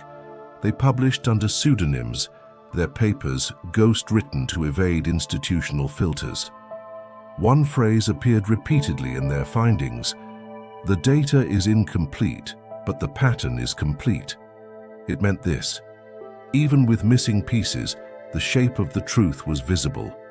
Humanity had looked at something alien, not just distant but fundamentally different, and flinched. We deleted what didn't fit. We silenced what we couldn't explain. And in doing so, we may have missed the first true sign of intelligence beyond our world. Or perhaps not missed. Perhaps delayed. Because if 3i Atlas had truly emitted a pulse, just one, then that signal was still traveling outward, forever. A single whisper of hydrogen line resonance spreading across the void, passing planets and stars, carrying with it a record of our silence.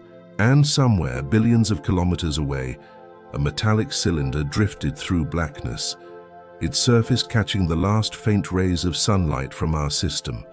Silent, purposeful, unhurried. The world had moved on, but the cosmos doesn't move on. It remembers. The reconstructors ended their final report with a single line that summed up everything they'd learned and everything humanity had failed to do. If you erase the evidence of contact, the universe will make more. And with that they went quiet, some from exhaustion, others from fear. But their work survived, encoded in mirrors, encrypted backups, and whispers that refused to die. Because truth, like light, doesn't need permission to travel. It began, as revolutions often do, with a leak that no one could verify but everyone could believe. In June 2026, an anonymous file appeared on an encrypted channel used by the reconstructors. It contained 4 grainy images, each labeled in a format identical to NASA's internal metadata. At first glance, they looked like noise, monochrome frames of black, white, and static.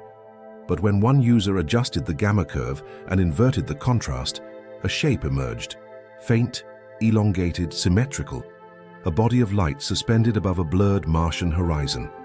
The caption beneath it was only 2 words: "It's real." No one knew where the images came from. The file carried no signature, no header, no trace of origin. Within days, it was mirrored across hundreds of servers, dissected by amateurs and professionals alike. NASA denied involvement. ESA issued no comment, but the timing was impeccable. The images dropped just hours before a major astronomy conference in Geneva, where officials were expected to discuss the future of interplanetary data transparency. The leak derailed the conference before it began. Within minutes of the release, journalists stormed the venue. Questions replaced lectures. Scientists refused to speculate on authenticity, but they didn't deny what everyone saw. The shape in the image matched the object reconstructed months earlier by independent teams. The same proportions, the same reflective symmetry, the same unsettling geometry. The world had gone months without answers. Now it had a face, and faces, no matter how blurred, ignite belief. Overnight, the leak became the most analyzed set of images in the world. TV pundits debated pixel shadows. AI models tried to enhance detail. Artists painted interpretations. Governments scrambled to respond. What had once been a fringe discussion buried in scientific forums had erupted into the mainstream. But what really terrified world leaders wasn't what the image, it was what the image represented: a collapse of control. For nearly a year, agencies had maintained silence under the illusion of order. They could deny rumors, delay data, manage curiosity. But once people saw something, the illusion shattered, and the vacuum that followed was filled not with truth, but with chaos. The leak spread faster than any official statement could catch it. Within 48 hours, millions of people had downloaded it. Within 72, it was being projected onto buildings, printed on shirts, etched into memes. Hashtags exploded across every platform. The visitor, The signal. They knew. The world had entered a new phase, not scientific, not conspiratorial, but something in between. A kind of cultural fever. The Vatican released a carefully worded statement reminding believers that discovery beyond Earth would not diminish faith.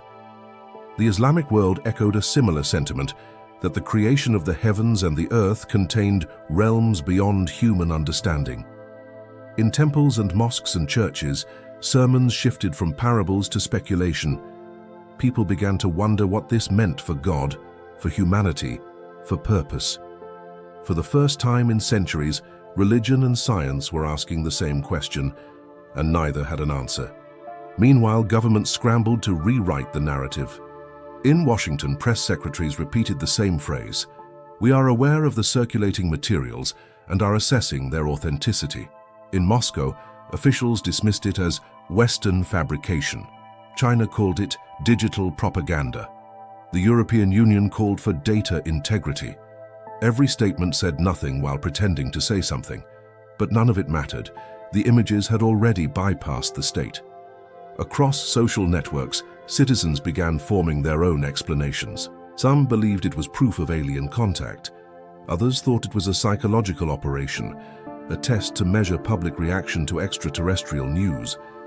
Still others insisted it was ancient, a probe from a forgotten civilization, drifting back toward the stars. Each theory had believers, each believer had conviction, and conviction spreads faster than evidence. For the first time, the silence that had once protected governments now condemned them. People began demanding accountability. If these images were real, then the agencies had hidden them for months. Why? What else had they concealed? Protests erupted in front of Space Agency headquarters, small at first, then swelling into thousands. Signs read, "We paid for the truth, and the sky belongs to everyone." Journalists smelled blood. Investigations launched across continents, digging into budget records, communication logs, deleted emails. Some discoveries were mundane, delays, bureaucracy, confusion, but others hinted at coordination, synchronized press holds, identical review memos, restricted access lists shared between agencies that supposedly didn't collaborate. Each revelation deepened the sense that something extraordinary had indeed been buried. In one televised debate, a former NASA communications officer broke protocol. "The public doesn't understand how much gets classified," she said, "sometimes not because it's dangerous, but because it's unexplainable." That phrase, "because it's unexplainable," spread like fire. It gave voice to the silent fear everyone shared, that the thing orbiting Mars wasn't a threat, but an idea too big for our systems to contain. And ideas are harder to control than objects. The world's spiritual leaders met in private. For centuries, theology had balanced between certainty and mystery. Now they faced something that was both. Some saw the leak as proof of divine creation's vastness. Others feared it would render humanity irrelevant. Behind closed doors, they debated quietly while the public debated loudly. Faith, like science, was now on defense. But beyond the noise, one quiet fact remained. The image itself still hadn't been debunked. Experts attempted to recreate it using rendering software, simulated camera noise, and false color calibration. None could perfectly replicate the lighting curve, the way the glow faded evenly along its length. The subtle green fringe at the edges, the faint atmospheric scattering consistent with Martian thin air. The artifact was too consistent, too clean. If it was a hoax, it was flawless. If it was real, it was historic. And then a second file surfaced. This one wasn't an image, it was audio. A short, compressed file labeled Echo ReCV Marsex P03. The waveform showed a single pulse, faint but structured. Experts analyzed it. The frequency, 1420 megahertz. The hydrogen line, the same as Dr. Verma's observation months earlier. It was the echo signal, reborn. Within hours, the audio was everywhere. On news broadcasts, in music remixes, in TikToks and documentaries. People described hearing it as eerie, almost emotional, a heartbeat from the void. Scientists confirmed it was real data, though they couldn't verify its origin. Agencies said nothing, but leaked internal memos showed they had known about it since the event. The pattern was unmistakable: image, then sound, vision, then voice, and humanity, for the first time, felt like the one being observed. Public opinion fractured completely. Half the world believed contact had occurred and was covered up. The other half believed hysteria had consumed reason. Between them, truth drowned, markets trembled, religious attendance surged, fiction became news, and news became prophecy. In quiet corners of power, leaders realized the question was no longer, "What is it?" but "What do people believe it is?" Belief had become the new gravity, shaping everything around it. And while nations argued, the object itself, 3I Atlas, kept moving. Past Mars, beyond the asteroid belt, slipping silently toward the black edge of space where the sun's light begins to fade. Telescopes still tracked it, though fewer now. It grew dimmer each week. Soon it would vanish entirely, like every mystery that arrives uninvited, leaves unanswered, and changes everything without saying a word.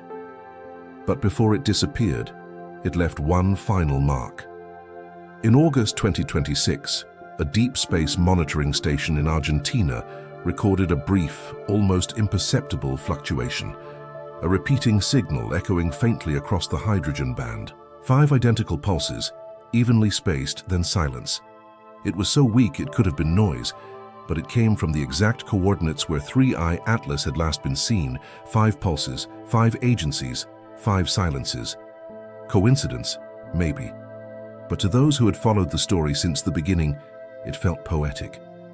A farewell in the language of pattern. After that, the object was gone. Lost to interstellar darkness, beyond reach, beyond study. Humanity's instruments turned away, budgets shifted, attention drifted.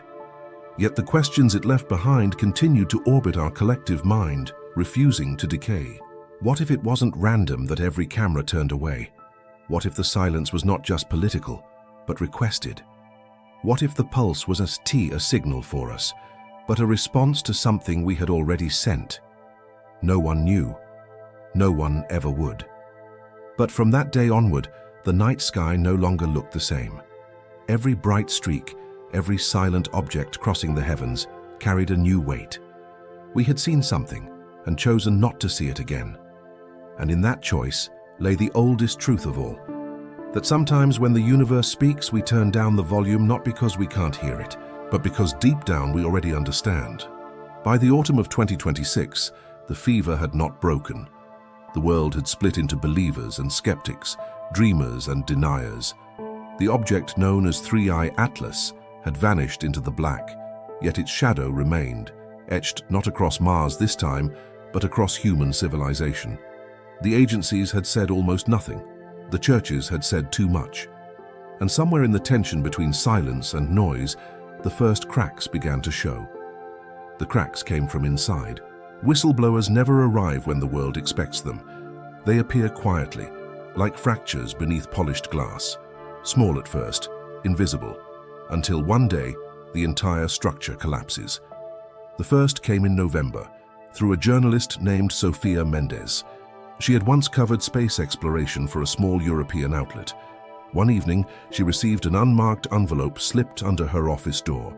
Inside was a USB drive and a single handwritten note. You already know what they erased. The drive contained internal memos from the European Space Agency, dated October 2025, 2 weeks after the Mars blackout. They were marked restricted circulation. The language was cold, bureaucratic, and terrifyingly clear. One file read, "In light of the non-terrestrial compositional variance and its potential misinterpretation by the public, all outbound data containing 3I Atlas identifiers are to be reviewed under the Joint Communications Directive." Another added, "Pending interagency consensus, external release remains suspended indefinitely." It was proof, real, documented, unambiguous, that the blackout had been coordinated. When Mendes published the leak, the story exploded. It wasn't just speculation anymore. It was confirmation that something had been hidden. The agencies scrambled to deny it, calling the files fabrications. But analysts quickly authenticated the metadata, real formatting, genuine timestamps, identical to ESA's internal document style. The denials rang hollow. Within days, other whistleblowers surfaced. A NASA engineer anonymously posted excerpts from internal chat logs showing discussions about non-standard reflection models and unprecedented signal coherence. In China, a retired scientist published a cryptic message on WeChat before his account vanished. "We saw what we were told not to see." In France, a translator working for ESA claimed to have handled classified transcripts between European and Chinese officials discussing image containment. Each story was different, but all pointed to the same conclusion. The silence had been deliberate, enforced, and global. For governments, it was the worst-case scenario, not because of what the data revealed, but because of what it confirmed about them. The people who had trusted these institutions now saw them as architects of secrecy. The narrative of scientific transparency, the very foundation of modern civilization, was cracking. And when people stop believing their institutions, they start believing anything. That vacuum filled instantly. New movements emerged, calling themselves the Witnesses. They claimed to represent the truth denied. Some were peaceful, gathering at observatories, holding vigils, projecting the image of Three-Eye Atlas onto domes and museums. Others turned militant.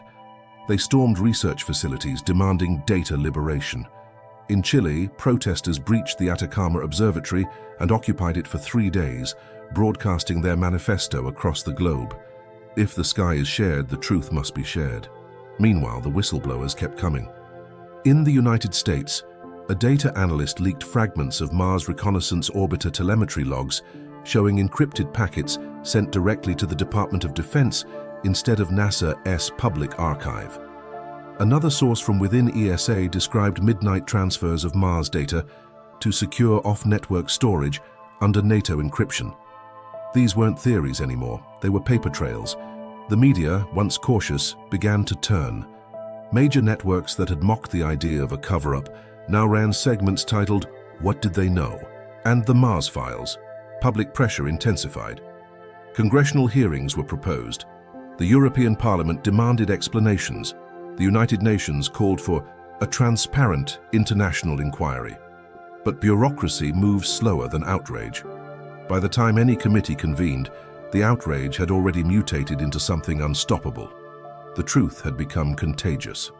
And still, no agency released the data. Instead, they tightened control. Servers went offline. Archives required new authentication keys.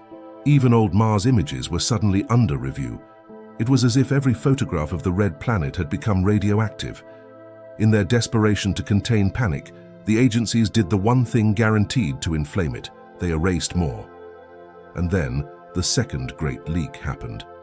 It appeared on a dark web forum, hosted from an unknown country, posted by an account calling itself Horizon Wake. The post contained 87 gigabytes of internal communication logs spanning 5 months, from September 2025 to February 2026. The authenticity was undeniable. Each email bore digital signatures traceable to real employees. Embedded images matched archived mission interfaces. The logs revealed the hidden architecture of the silence. In one thread, engineers debated whether to classify Three-Eye Atlas data as planetary observation or foreign object intelligence. One senior manager wrote, "If it's foreign, it's not science, it's security." Another warned, "The public release of anomalous morphology could undermine trust in our optical systems." To which a third replied, "Undermine trust or reveal what they're meant to see." One chilling line stood out above all others, written by a NASA project director in December. Public disclosure postponed indefinitely pending outcome of defense review. Potential artifact status not ruled out. Artifact, not comet, not debris. Artifact. That word sent the world into frenzy. It wasn't an opinion. It was official terminology. Someone, somewhere in authority, had chosen that label deliberately. Governments scrambled once again to respond, but every denial fueled the fire. The word had escaped and it could not be unsaid. Suddenly, Even institutions unrelated to space were dragged in. The Vatican announced a theological reflection initiative on the possibility of non-human intelligence. The United Nations proposed a framework for extraterrestrial information management. Military analysts appeared on television, warning that such objects, if artificial, could have unknown origins or purposes. Markets wavered, currency rates fluctuated. Humanity was behaving like a species, sensing a storm it couldn't name. And then came the speech. In December 2026, under growing pressure, NASA's administrator finally addressed the public. The world watched as she stood before cameras, her tone measured, her words chosen with surgical precision. "We understand that recent disclosures have caused confusion and speculation," she said. "We are committed to transparency. However, extraordinary claims require extraordinary evidence, and at this stage, that evidence remains incomplete." She paused, then added softly, "Some data related to 3I Atlas is still under analysis. We will release our findings when they are fully verified." It was the kind of statement meant to calm people. Instead, it did the opposite. The key phrase, "still under analysis," proved everything. They still had the data, and they still weren't showing it. Within hours, crowds gathered outside NASA's headquarters in Washington. Chanting filled the air, "Release the truth." Protesters projected the image of 3I Atlas onto the building itself, its cold, cylindrical glow stretching across the marble facade like a wound. In Berlin, thousands marched with banners reading, "Artifact 3I, your disclosure." In Shanghai, state censors couldn't delete videos fast enough. It was unstoppable. The silence that had once protected stability was now breaking it apart. And inside the agencies, the fear was no longer about the data. It was about control. Who owned the truth? The scientists who discovered it? The governments that funded them? Or the people who looked up at the same stars and asked the same questions? For the first time, those questions weren't theoretical. They were geopolitical. Behind closed doors, policymakers convened emergency councils. What if 3I Atlas had been a probe? What if others were coming? What if revealing it risked panic or even imitation by rival nations? No one could agree. Every possible truth led to a new danger. So they did what humans always do when truth becomes unmanageable. They buried it again, deeper this time, under new committees, new acronyms, new layers of classified language. The same playbook used for decades in every age of secrecy. But truth, once uncovered, doesn't die. It evolves. It waits. In the final days of 2026, as winter clouds rolled across the northern hemisphere, a small packet of data appeared online. Unsigned, untraceable. It contained the same 5 pulses that Argentina's station had detected months earlier. But this time, the recording extended longer. There was a 6th pulse, so faint it was nearly lost in background noise. When filtered and slowed, it formed a perfect harmonic ratio with the first 5. 5 for us, 1 for them. The meaning was open to interpretation, but the symbolism was inescapable. The silence had not been mutual after all. The 6th pulse changed everything. It was faint, almost fragile, like a voice carried through fog, but it was enough. After months of denial, chaos, and political theater, the world suddenly had something pure again. A signal that didn't care about nations, ideologies, or belief. It was just data, whispering through the dark. For the first time since the blackout, humanity began to listen. The discovery came not from NASA or ESA, but from a small independent observatory in Patagonia. The same array that had detected the original 5 pulses months earlier had continued listening, quietly, stubbornly, night after night. On December 29, 2026, their instruments picked up a 6th, barely above the noise floor, almost too weak to notice. The team verified it, rechecked calibrations, and then compared timestamps. The pulse had arrived exactly 1 year after the first known signal, 12 months. To the hour. That precision could not be natural. The news spread slowly at first, shared through encrypted channels among astronomers. Then one of them leaked the file. By morning, the world knew. 3I Atlas had spoken again. The timing was eerie. The original 5 pulses had been interpreted as a symbolic echo, perhaps a farewell, perhaps a coincidence. But this sixth pulse, perfectly timed, symmetrical, measured, it didn't fit the pattern of randomness. It felt deliberate. And that realization forced a question that humanity had spent centuries avoiding. What if we're not the only ones measuring time? Within days, the signal was confirmed by 3 separate observatories, one in Chile, one in Japan, one in South Africa. The readings matched perfectly. Frequency 1420 MHz, duration 0.7 seconds, delay exactly 365 days since the first event. Even the skeptics had to pause. NASA released a short statement acknowledging the detection, calling it an intriguing but likely natural phenomenon. But this time the world didn't buy it. Natural phenomena don't run on human calendars. Natural phenomena don't wait a year to repeat themselves. For the scientists who still believed in reason, this was both terrifying and exhilarating. Because now, for the first time, they had a consistent pattern, something measurable, testable, real, and so quietly the world began to listen together. Governments formed a joint task force, the Coordinated Listening Array, or CLA.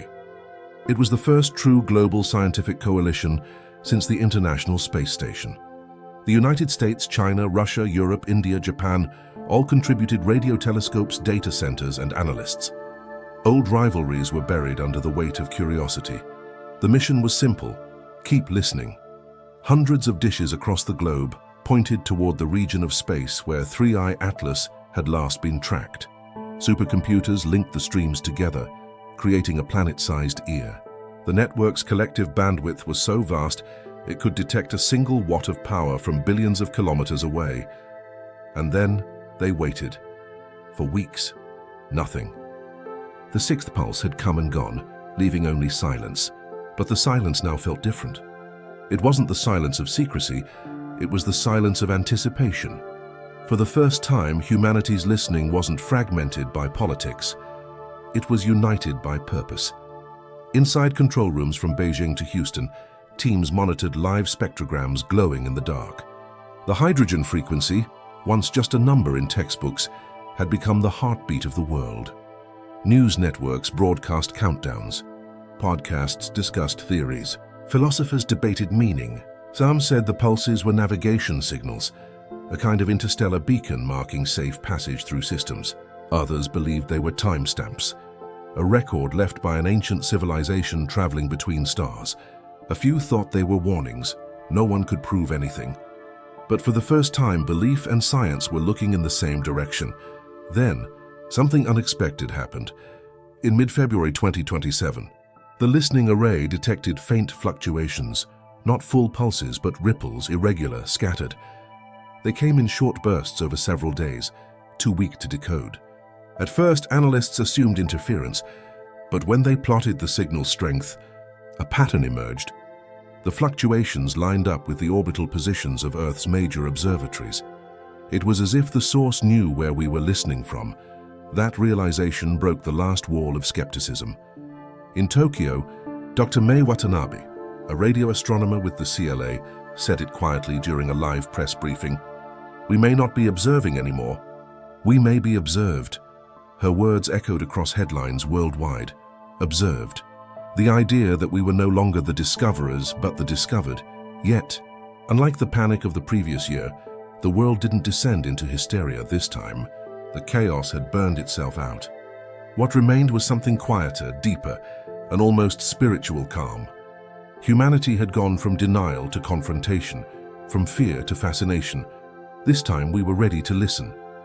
In laboratories, linguists began collaborating with mathematicians. They treated the pulses like sentences, searching for structure, recurrence, syntax. Cryptographers looked for binary patterns.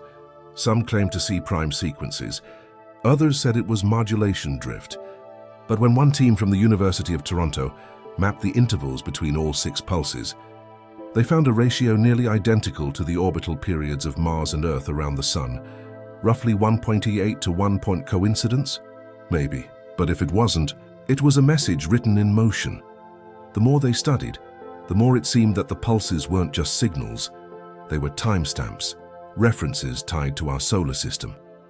As if whoever or whatever sent them had chosen this pattern deliberately, marking the meeting point between two worlds, between them and us.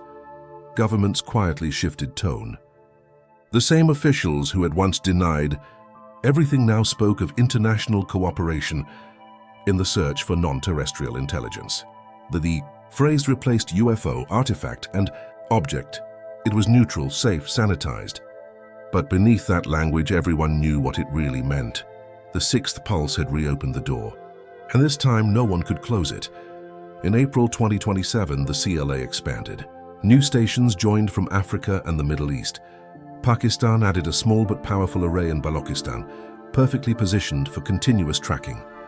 For the first time, the world's poorest nations contributed alongside the richest.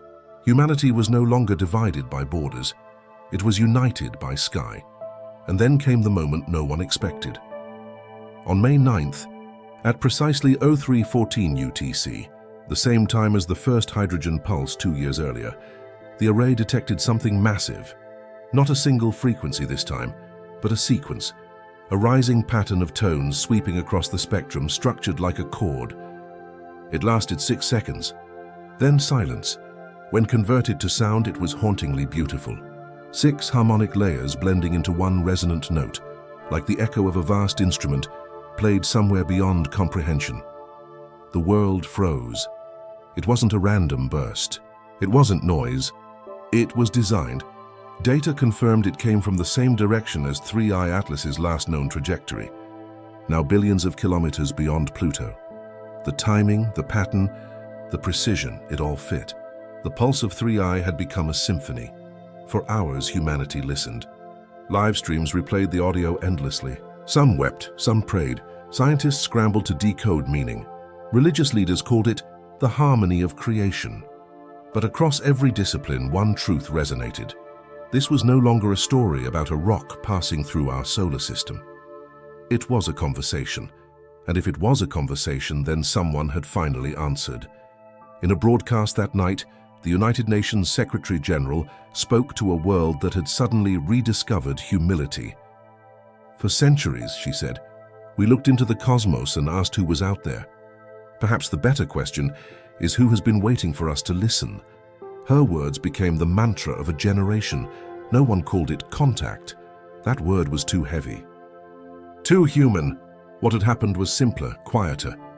The universe had extended a hand, not in greeting, but in acknowledgement, a gesture across time and light that said, we are not alone in this silence. And in that realization, something ancient awoke in humanity, not fear, but purpose. Projects once frozen by politics were suddenly revived. Space agencies reopened communication channels.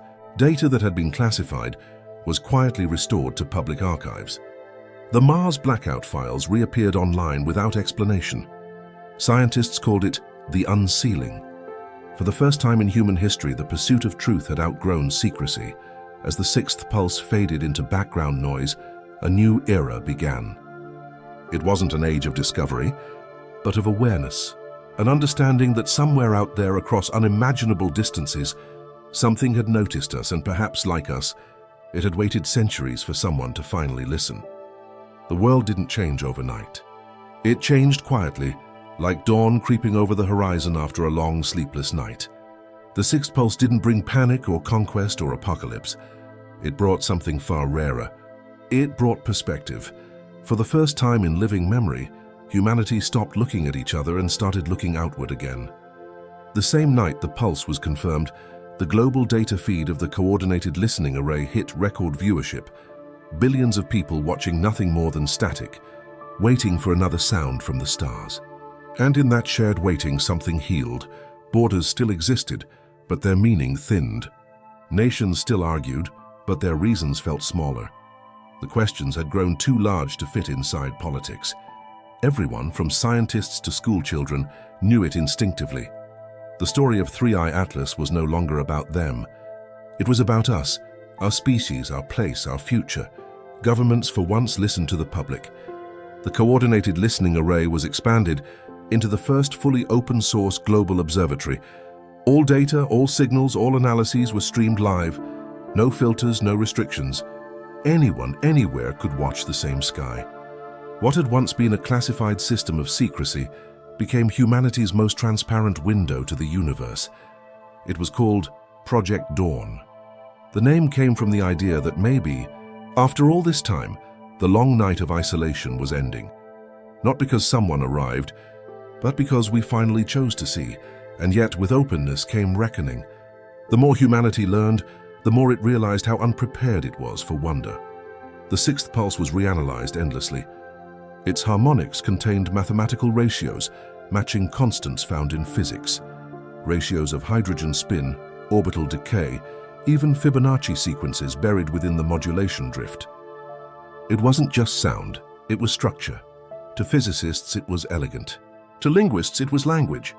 To philosophers, it was poetry written in math. But no one could say what it meant. Was it a message? A beacon, a test, or something older?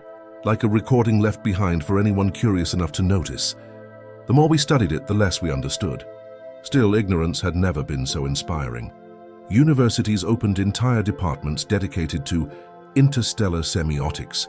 Religions held conferences to reconcile scripture with cosmic companionship. For once, faith and science weren't enemies, they were partners in awe. In art, the shift was immediate. Painters replaced saints and wars with stars and signals. Music echoed the harmony of the pulse. Symphonies were written around its 6 notes. Even cinema changed, less about destruction, more about discovery. Humanity's imagination had found a new mirror, but beneath that renaissance, deeper movements stirred. The discovery also fractured identity. Some saw 3i Atlas as proof that we were part of something vast and beautiful. Others saw it as the end of human primacy. If we are not alone, one commentator said, then our myths are over. Still others went further, claiming humanity was being tested, that the silence between pulses was a judgment, a waiting game to see if we could evolve beyond fear. The question spread like wildfire across cultures. If someone out there knows we exist, what do they see when they look at us? It was a question humanity couldn't escape. It crept into classrooms, dinner tables, government chambers. For the first time, global discourse wasn't about power. It was about meaning. Project Dawn became the axis of that transformation. It unified scientists from rival nations, connected observatories across continents, and inspired a generation raised not on competition, but curiosity. Children in Karachi, Lagos, and Buenos Aires tuned into the same feed as students in Tokyo or London, all listening to the same cosmic silence. And in that silence, they learned something their parents had forgotten, that silence is not emptiness, it's potential. Still, not everyone welcomed the change. Old powers felt threatened by the new unity. Economic systems built on scarcity struggled in an age driven by shared discovery. Some governments quietly withdrew funding, fearing that the new openness was weakening control. Conspiracy groups re-emerged, twisting the story into fear again, claiming the pulses were manipulation, mind control, alien surveillance. But this time, the fear couldn't dominate. The pulse had given humanity something stronger than anxiety: wonder. And wonder, once awakened, resists extinction. Then, something unexpected happened, a discovery that bridged centuries of separation between curiosity and evidence. While analyzing archived spectrograms from the sixth pulse, a young astrophysicist named Amina Shah from Pakistan noticed something unusual. Hidden within the faint background noise, frequencies most systems filtered out, were secondary harmonics repeating at regular intervals. She enhanced the data and realized the echoes formed a faint interference pattern, as if the pulse had bounced off something nearby. It shouldn't have been possible. 3i Atlas was billions of kilometers away by then. There was nothing to reflect against. Nothing visible, nothing known, unless the echo hadn't come from beyond but from within. The implication was staggering. If the sixth pulse contained internal interference, it meant something closer to us had responded. Something within the solar system. Amina published her findings quietly, not as proof but as a question. Within hours, her report was being studied across Project Dawn's network. Some dismissed it as instrumental noise. Others weren't so sure. If she was right, it meant two things. Either the pulse had awakened a natural resonance inside our magnetosphere, or something else had answered. Project Dawn launched emergency cross-checks. Space probes were redirected to scan deep space regions near the heliopause. The Voyager signals, long silent, were reanalyzed for anomalies. And then another faint anomaly appeared. This one wasn't sound. It was motion. A small object, roughly 150 meters across, had been detected near the outer solar system, moving slowly but deliberately. It was on a hyperbolic trajectory, entering, not leaving. At first, no one wanted to believe it, but the calculations were undeniable. Its velocity and angle were eerily similar to those of 3I Atlas when it first appeared years earlier. The world froze. Was it coincidence? Another rock, or the return of a pattern? The announcement came cautiously. An unidentified interstellar object has been detected entering the solar system, designation 3I Atlas b. The world held its breath. Within hours, telescopes locked on. Images showed nothing yet, just a faint glint against blackness, but the data didn't lie. It was real, and it was following a trajectory that would take it near Earth within 18 months. 18 months. Enough time for humanity to prepare, though no one knew for what. The same debates erupted anew. Scientists urged calm, emphasizing data collection. Governments reinstated coordination councils. The public oscillated between excitement and dread. But beneath it all, one truth resonated louder than any fear. This time the world was not in the dark. There would be no blackout, no deletion, no silence. Project Dawn's motto spread across banners, across screens, across hearts. We listened together. And so, humanity prepared, not for invasion, not for salvation, but for understanding. The listening arrays expanded. Spacecraft were retasked. Every telescope, every sensor, every heart turned toward the incoming visitor. But for all our technology, it wasn't the machines that had changed the most. It was us. We had gone from denial to discovery, from fear to fascination, from silence to song. Whatever was coming, we would meet it as a species, not as nations, but as listeners standing together under the same infinite sky. And somewhere in that darkness, across billions of kilometers, perhaps something else was listening too. The countdown to 3I Atlas b began with a whisper. No alarms, no panic, just the quiet hum of global instruments tuning to the same frequency. For the first time in human history, the whole planet was watching one thing, listening to one direction, waiting for one moment. Every telescope, every dish, every curious mind turned toward the dark edge of the solar system, where a faint glint of light moved steadily inward. At first, it looked ordinary. Just another visitor, another wanderer from the interstellar abyss following its cold, perfect arc. But the deeper the instruments looked, the less ordinary it became. The object wasn't tumbling. It wasn't rotating randomly like a rock or a comet. It was stable, smooth, and most unsettling of all, it was slowing down. In space, slowing down means intent. The discovery was confirmed by Japan's Subaru telescope and NASA's Deep Space Network within hours of each other.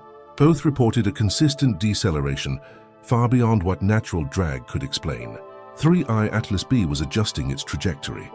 Headlines exploded across every language. It's real. It's moving with purpose. The world held its breath. Project Dawn went into overdrive. The coordinated listening array redirected full capacity toward the object. Data flooded in. Spectral readings, trajectory models, energy signatures. Every sensor on Earth and in orbit strained to capture detail. And slowly a portrait emerged. Almost Atlas b was roughly 180 meters long, cylindrical again, metallic, its albedo suggesting a reflective surface. The same as its predecessor, but with one crucial difference. This one emitted faint electromagnetic noise, not natural radiation. Controlled, it was broadcasting. Not words, not music, just a constant rhythmic modulation around the hydrogen frequency, like breathing through static. The pulse repeated every 6 hours, synchronized with the object's slow rotation. To the untrained ear, it was meaningless. To the world's scientists, it was the closest thing to language they had ever seen written in light. The signal carried structure, patterns, harmonics, ratios, but there was something else hidden in the amplitude: fluctuation. It wasn't random. It corresponded to the geometry of the solar system itself.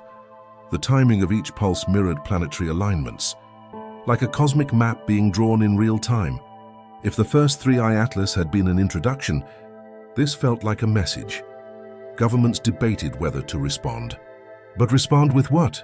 We didn't know what it wanted, if it wanted anything at all. Project Dawn's council voted unanimously to observe, not interfere. "We are not participants yet," said Dr. Watanabe during the broadcast. "We are witnesses." As 3I Atlas B moved inward, its velocity continued to drop. It crossed Neptune's orbit, then Uranus, then the empty gulf beyond Saturn. Probes were launched, fast, small, nuclear-powered, carrying instruments built in record time. They weren't weapons. They were emissaries, humanity's first attempt to meet what might be waiting out there. The probes carried encoded greetings, mathematical sequences, chemical maps, prime numbers, even music. One carried the harmonics of the sixth pulse, replayed into the void as a gesture of acknowledgement. The first human echo whispered back into the dark. Months passed. The object grew brighter. Every night, the world watched as live feeds displayed its progress across the solar system. In schools, children tracked its path. In churches and mosques, prayers were said for calm understanding. Humanity had never been so united by a single silence. Then, on the 243rd day of its approach, everything changed. At exactly 0314 UTC, always that same, haunting time, the pulse pattern shifted. For the first time, the modulation broke from rhythm. It expanded into a series of long and short bursts, 6 sequences repeated 3 times. Binary, encoded. The realization spread through the global network within minutes. 3I Atlas B was no longer just broadcasting. It was transmitting. Teams across the world raced to decode it. AI systems ran endless permutations. Cryptographers analyzed interval spacing. Mathematicians searched for constants. And then a small research group from Warsaw University found something extraordinary. When they converted the signal's time intervals into spatial ratios and plotted them on a coordinate grid, the points formed a pattern, an unmistakable symbol. It was a circle surrounding a smaller circle, a solar system. Our solar system, at its center, Earth. The message was simple, almost elegant. Not threat, not demand, recognition. It was saying, we know where you are. Within hours, global broadcasts turned into vigils. Billions watched as Project Dawn transmitted a reply, an encoded hydrogen pulse sent from Earth's largest radio array in the Atacama Desert.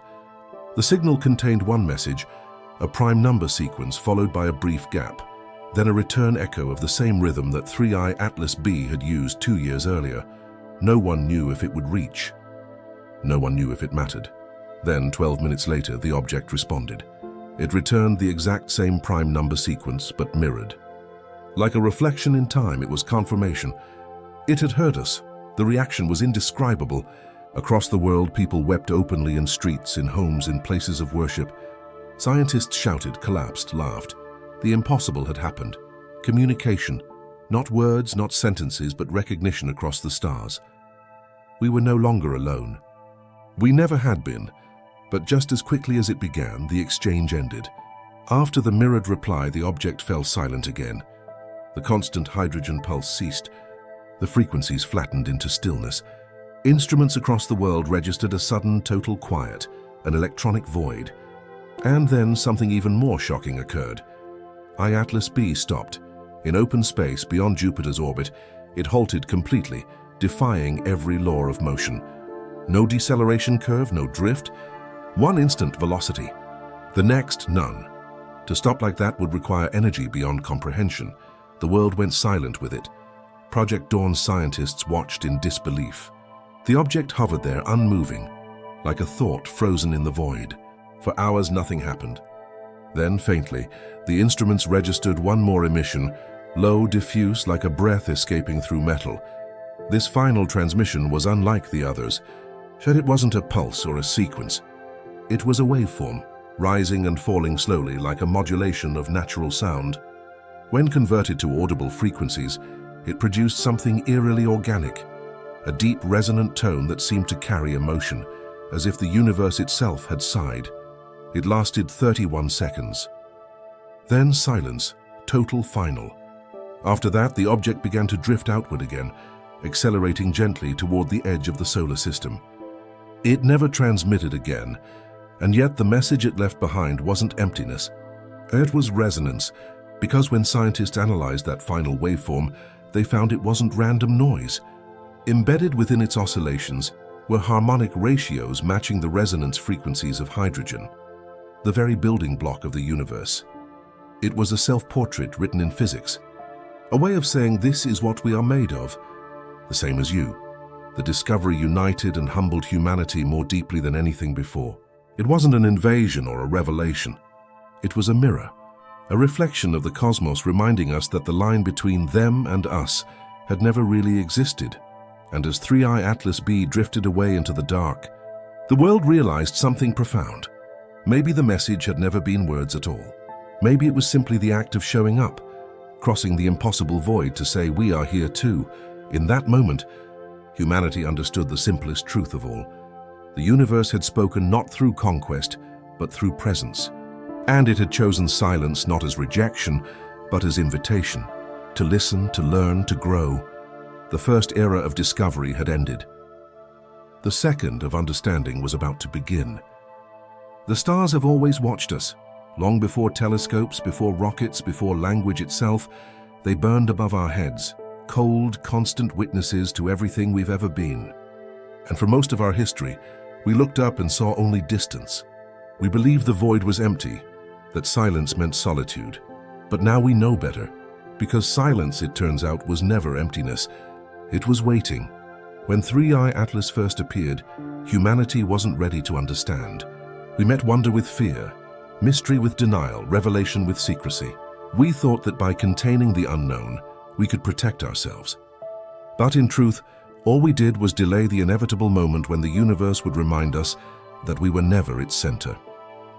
Years have passed since the second visitor drifted away, its faint glint now lost beyond Pluto's orbit. The world it left behind is not the same one it found. The borders are still there, the language is still different, but something deeper has shifted. Humanity has grown quieter, not out of fear, but out of reverence. We are no longer shouting into the void. We are listening. Project Dawn remains active, though its purpose has changed. It is no longer just an array of telescopes and receivers. It has become a philosophy, a global network of listeners dedicated not merely to detection, but to understanding. The maps of the stars it produces aren't owned by any country. The data is free, open, shared. Children across the world learn how to read signals as easily as they once learned constellations. Listening has become an act of identity. The sixth pulse still plays in classrooms, in art galleries, in cathedrals. Its rhythm is etched into monuments, carved into the walls of observatories, embedded in music. People don't hear it as alien anymore. They hear it as memory, a reminder that somewhere, across an ocean of light, another intelligence once took the time to say, "We see you." And that single act, acknowledgement, changed everything, because for the first time, humanity began to measure progress not by what it could conquer, but by what it could comprehend. The arms race shifted to an understanding race. Nations competed not to weaponize knowledge, but to interpret it. Science became a new form of diplomacy. Curiosity became the most valuable currency on Earth. Even religion found renewal. Where once faith had drawn boundaries between belief and reason, now it found unity and mystery. The scriptures of every creed began to resonate with new meaning. The Quran's words about worlds beyond your knowing. The Psalms speaking of the heavens declaring glory. As the ancient Vedas describing countless fires in the sea of night. Humanity realized they had all been pointing to the same thing all along. We had always been surrounded by the infinite. We had simply forgotten how to listen. And yet, even as the world embraced this newfound humility, the old questions remained. Who were they? Where did they come from? Why now? Why us? The answers never came. Not in transmissions, not in lights across the sky, not in patterns carved into radio waves. But perhaps the answers were never meant to come. Perhaps the message was never meant to teach, only to awaken. Because after 3I Atlas b, something strange happened. A quiet miracle disguised as coincidence. For decades, scientists had searched for life across nearby systems. They had scanned the atmospheres of exoplanets, listened to the whispers of distant suns. And then one morning, a small observatory in Namibia recorded a faint rhythmic signal from a star only 12 light-years away.